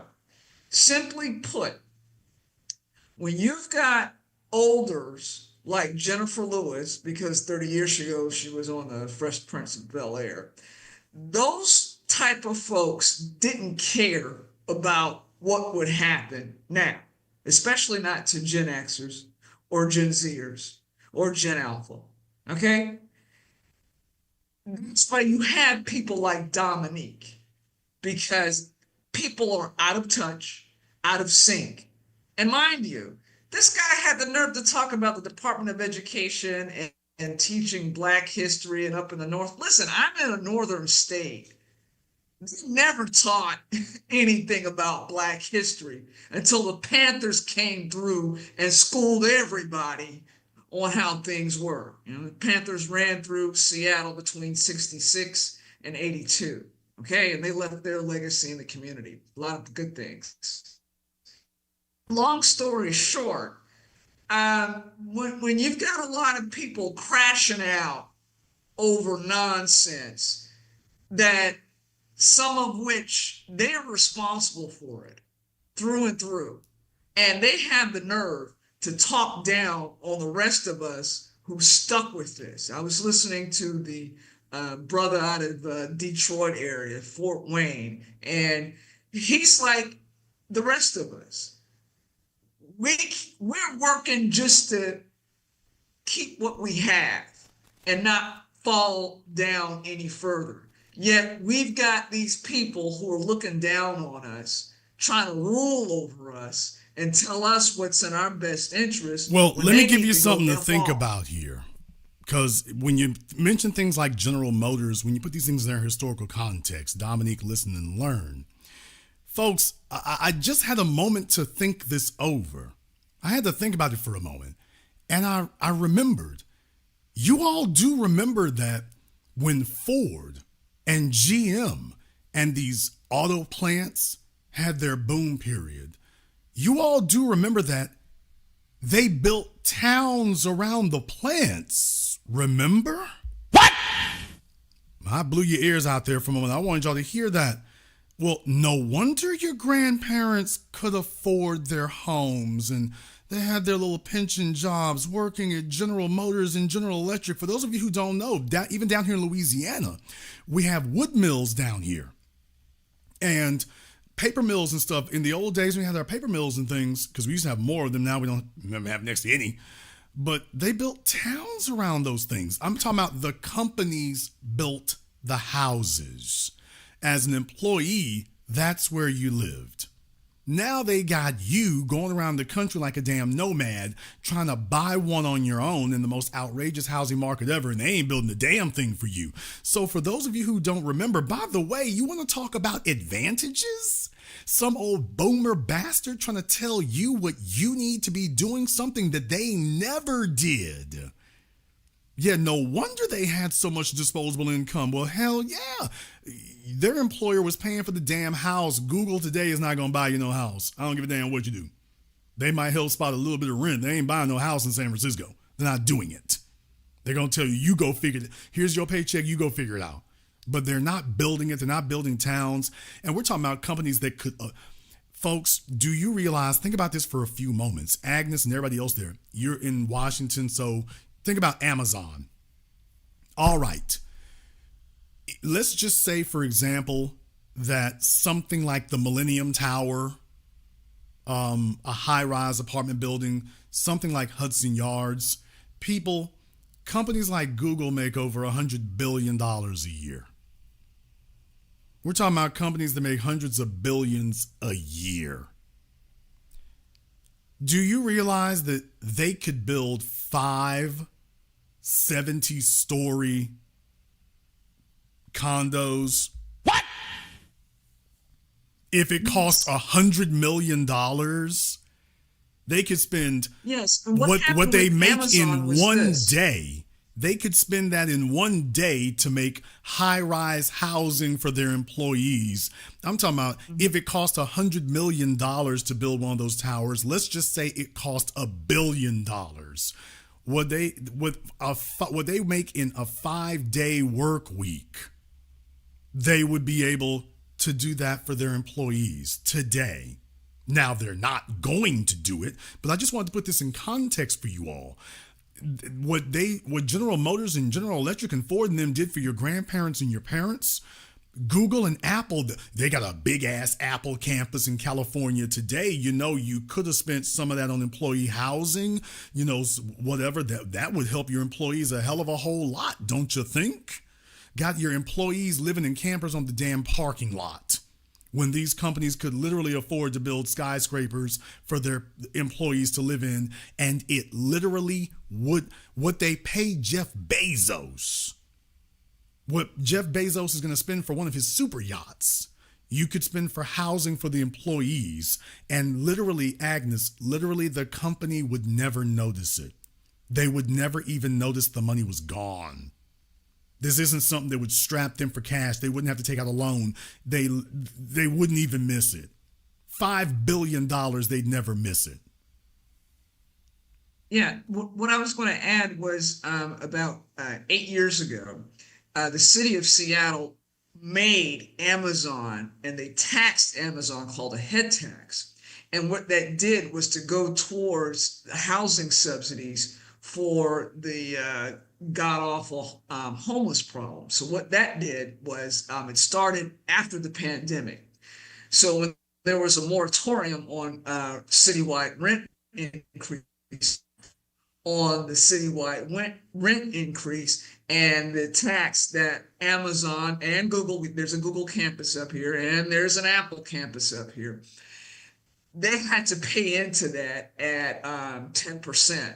So like you said, 10% of $100 billion, that had to go into the housing subsidy. And a lot of people got mad about that, but if you're up here in the Seattle area, people fought for it, and it cost about 3 council members their jobs, but it got done. I just want you all to understand that when some old nigger comes up here trying to lecture you about this, that, and the other, man, if you all actually, because now we've gotten so old along here, you have to actually do a little bit of research, but these companies built towns for them. They didn't get here by accident.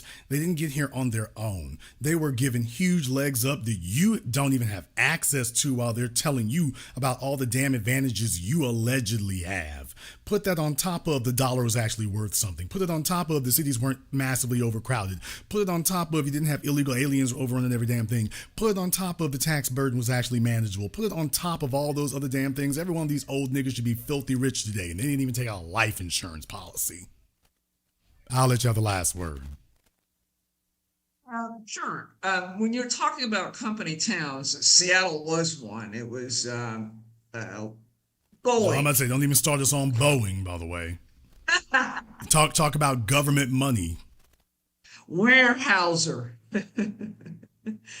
And the company towns are now Redmond and Issaquah and Sammamish, and they're hiding the subsidies in a lot of the apartments and all of the high-end housing. Like you said, the C-suite people, they get theirs off the top, and everybody else just gets the bottom.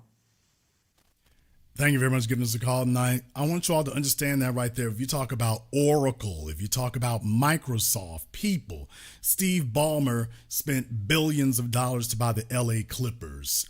They literally, with that kind of money, $1 billion, you could build 2 70-story skyscrapers in San Francisco, Redmond, Dallas, you name it. Your employees could live there damn me rent-free.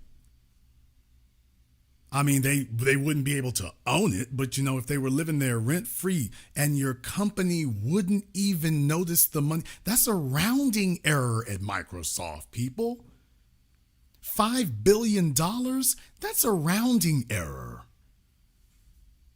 They literally wouldn't miss it. They literally would have to hire a forensic accountant to go find it. They make so much damn money. $2 billion, $3 billion, they'd never even notice it. They would have to have an investigation to figure out it was gone. They would have to have a whistleblower. There would have to be a whistleblower to let them know, by the way, $3 billion, here we go, they got that.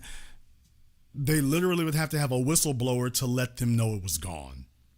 But they are tamping down on you and denying you thousands of dollars.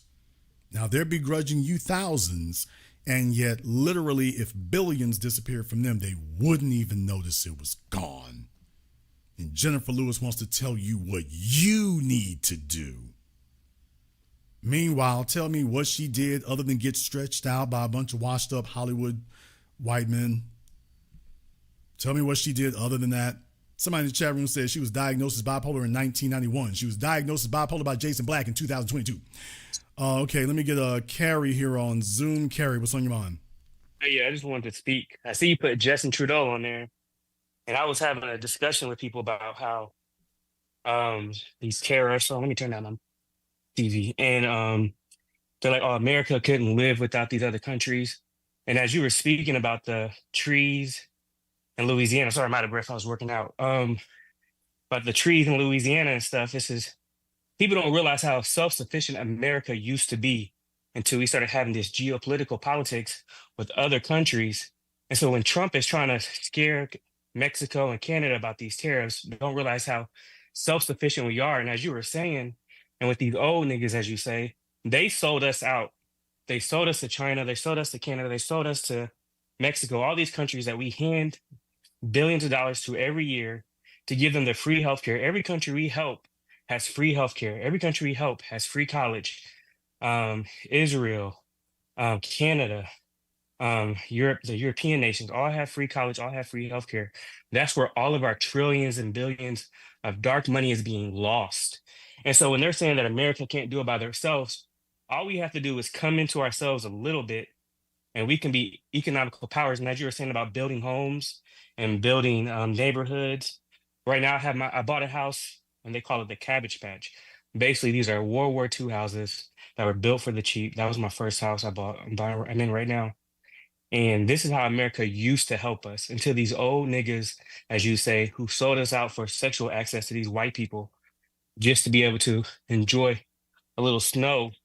They sold us out. And this old lady on here talking about these men gonna rape these little girls or whatever. It's like, no, that's what happened to you because you sold us out for sexual access. You turned your back on it for that sexual access.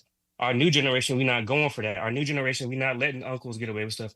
Our new generations, we snitching on folks who's touching our little kids. That woman is a sellout, as you said, color purple. They tried to do the recolor purple again. Black folks, the young ones, were not going for that new color purple crap. We not going for this new wait and exhale type crap. We not going for this new thin line between love and hate crap. We are about this business, and it just it's crazy to me that this lady on here who looks wild, wicked, her crazy eyes, like you said, darting back and forth, like it was almost like she was fantasizing about this rape. I was so surprised. I'm looking at her like, well, brother, making here's the thing I want you to understand though.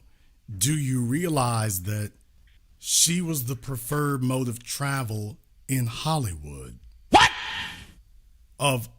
Do you know how many black women auditioned for roles in Hollywood, and she was the one they chose? Right. What was her name? Played Aunt Viv, the dark-skinned one on Fresh Prince in Bel-Air. Huber, whatever her name, Janet Hubert. Another one. Y'all don't want me to go down this road with y'all. You don't want me to go down here. Talk about wild-eyed and whatnot. Tell me the difference between her and Jennifer Lewis. So I want y'all to understand, it's like, do you see a pattern forming of all the ones they could have chosen, that Harvey Weinstein and the boys could have chosen? Do you realize you start seeing a similarity between them? Then you start realizing, now be damned, you were chosen for a reason. Right. Like Clarence Thomas. Like it's just a pattern of all these black people being pushed up, that they have turned white people into their lovers, and then they keep trying to come back in touch with the black community, similar to the dude play Good Times.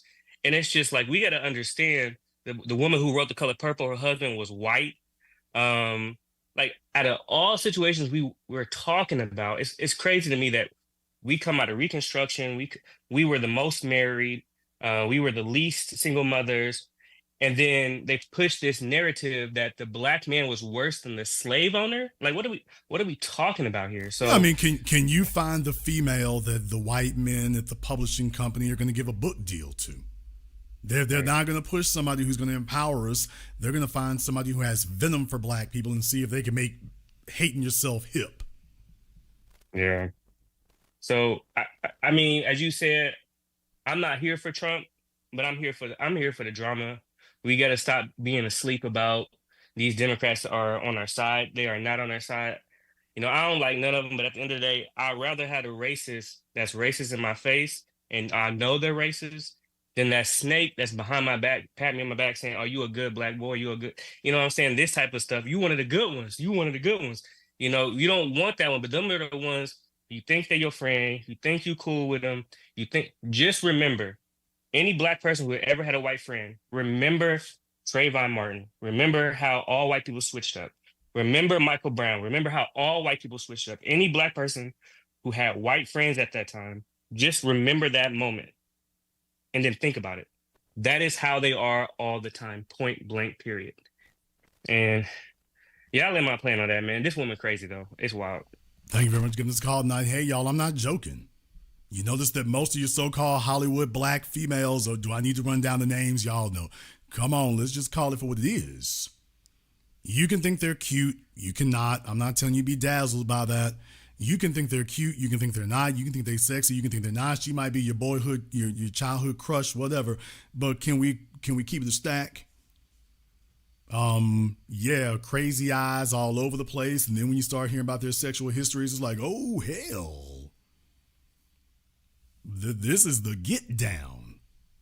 This is the culture, and this is the get down. That's not an anomaly. Now, I see how you got your role. Now, I see how you got that. All right, we got Richard here on Zoom. Richard, what's on your mind? It's just interesting. I'm a part of that notorious boomer generation. And as you talk about these things, I remember the times. Like here in Chicago, the Ford plant on 130th and Torrance, we applied for appointment there. And all those places they're closed. Wisconsin Steel, U.S. Steel, and all that. I wound up going to the post office. I'm about to retire. You're right. These retirements they had from the time retirement, but everybody's not lecturing these young people. Everybody is not talking to them about what they should do, as this system is legitimate.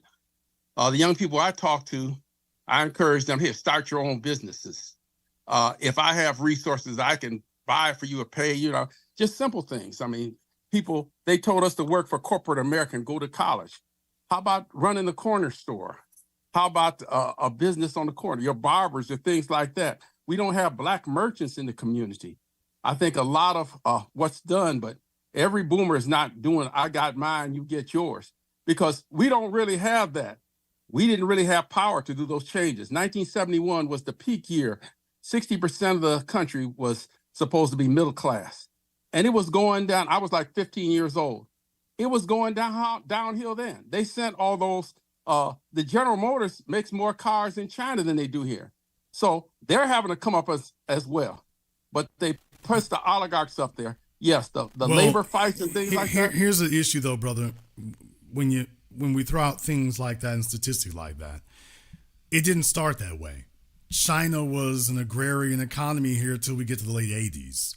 China doesn't take off until we get to the early 2000s.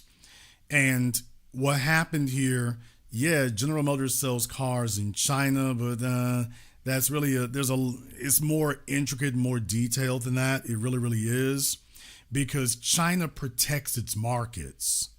There's the key difference.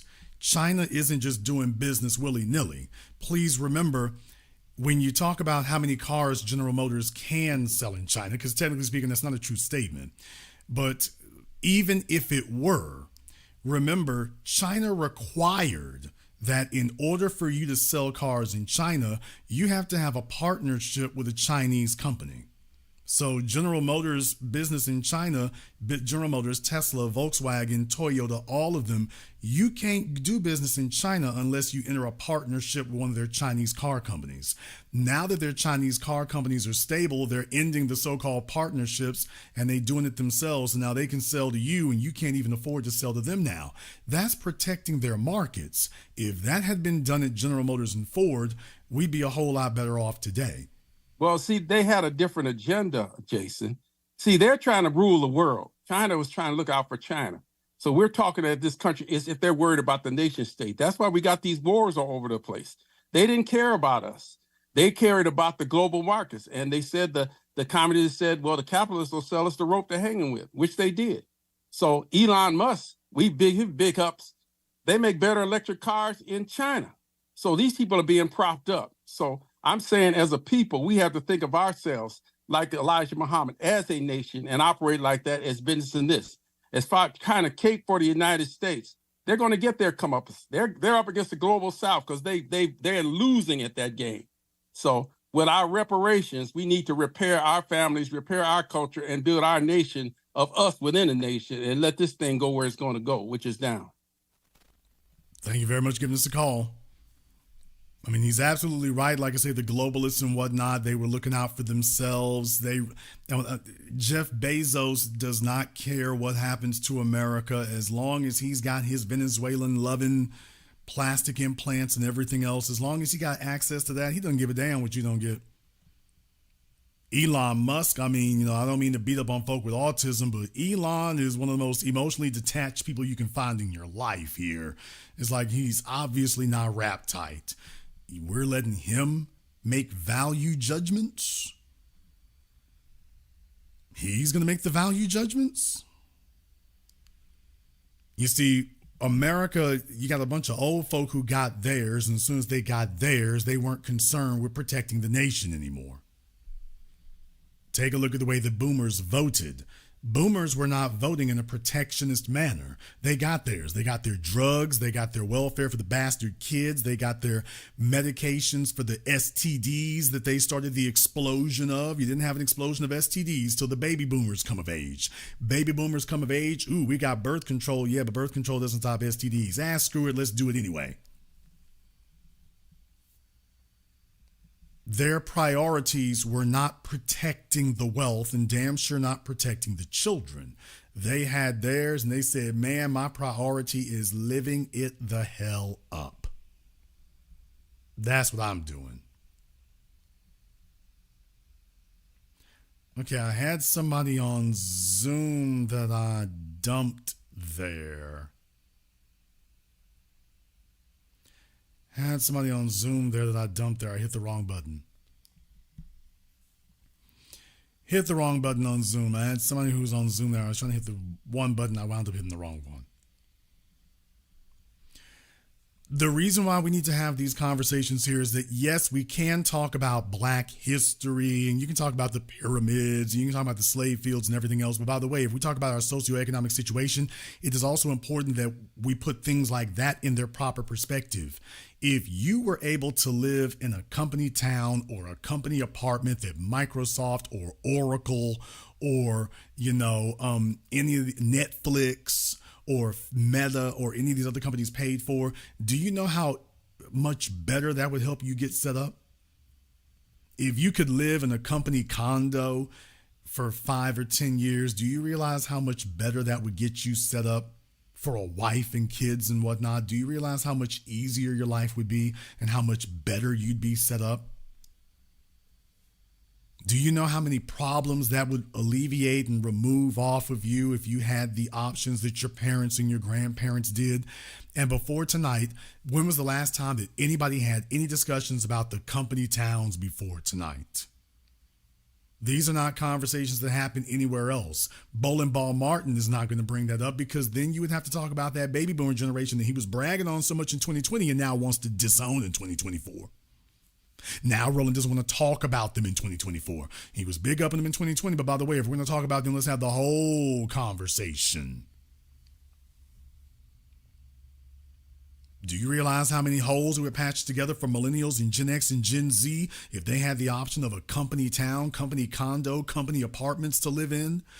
Those of you who live in New York City, New Jersey, Philadelphia, Atlanta, Miami, do you realize how much easier that would make life for you? Well, your parents and your grandparents had access to those things. No wonder you didn't hear about it before tonight. But for those of you, if you live in the Midwest, you live in Chicago, you live in Detroit, do a little bit of research and then ask yourself, I'll be damned, why is it that my dad who worked at the plant never talked about this? He never said anything about this. Why is it that he didn't have a discussion with me about this? Why I had to listen to Jason Black? Why did he have to tell me? Why is it that the man or the woman sitting right there in front of you never had this conversation with you? Because, you would immediately start asking different questions. Hey, Dad, by the way, how did you handle that company house they had you in? How did you handle that? Oh, well, you see, it was this little sweet young thing on the other side of town over there, it's just... Well, I'll be damned. You took your wonderful middle-class wages and your company house and the company car and... Well, I was young and things. You know how it is when you're young. You got to sow your wild oats there and things, and you...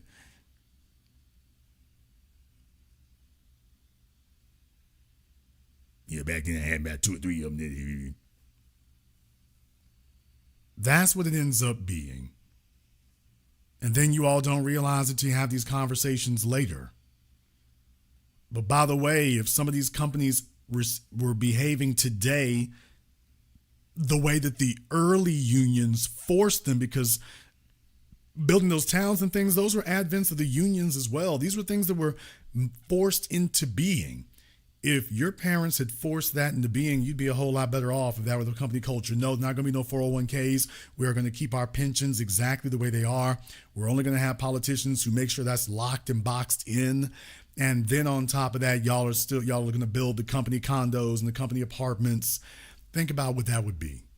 Think about if you had the option of that in San Francisco, in San Diego, in Houston. Think if you had the option of that. Think about what that would do for housing prices if that were just an option. It doesn't mean everybody has to do it. Just if that was the option. Just if it was something that could be done. Now you don't even have any frame of reference for it. It's not an option. And because it's not an option, it's not a conversation. So it just seems like fantasy. But by the way, yeah, that would have been nice. Don't expect Jennifer Lewis to have that conversation with you, assuming you can keep her off her meds, keep her on her meds long enough to have that conversation. But don't expect that would occur. Don't expect it would happen. It's not accidental.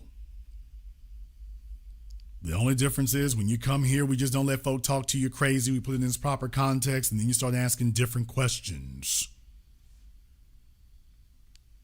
Everybody ain't looking to get stretched out for a role in Hollywood, and everybody's not looking to sit up here and keep backing the lesser of two evils. What about abortion? Okay, well, what if I'm not in need of an abortion? Now what? All you want to talk about is abortion. Okay, but if I don't need an abortion, now what? All this dancing around to avoid talking about the things that you brought to them and say, hey, you need to address this. You need to address this.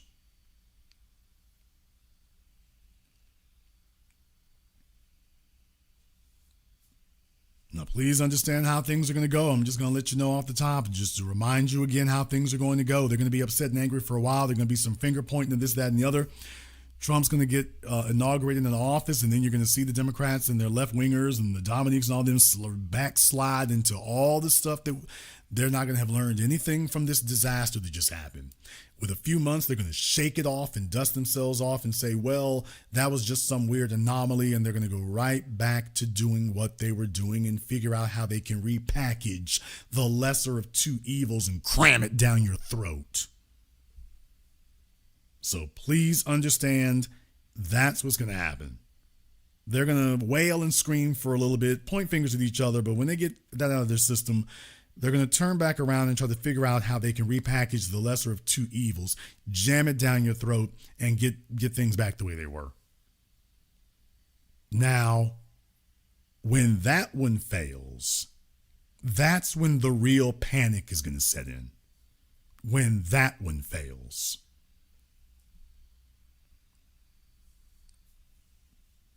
When that one crashes and burns, then there will be a different conversation.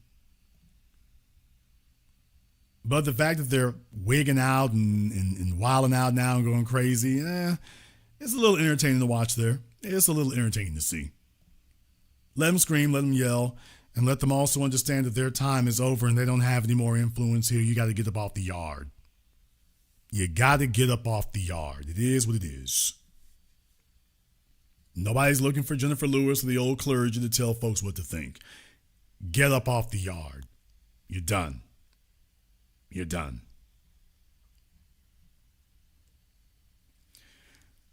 I want to thank everyone who's contributed to support tonight's program on PayPal, Super Chat, Venmo here to Cyberdime. Thank you very much for your support tonight. We appreciate that. James Fields, we appreciate that there as well. Man Black Voltron dipping through. Tim Bright, thank you very much for your support here. And everybody else who's on here, Shasas and all the rest of you there. Abiola, thank you very much, Zavon. And if you are new here to the Black Channel, welcome to the Haven of Intelligent Black Thought. We do this every weekend. Click that red subscribe button. Click that yellow notification bell. Join us each and every time that we're here. If you have not been to our website, blackchannelfilms.com, go check out our groundbreaking best-selling documentary work. 7 a.m., Gentrified, Race War, 8 a.m., all available here. Well, 8 a.m. coming soon. More on that here. Keep your eyes and ears open. I have something special in mind for that. I think you're all going to dig this.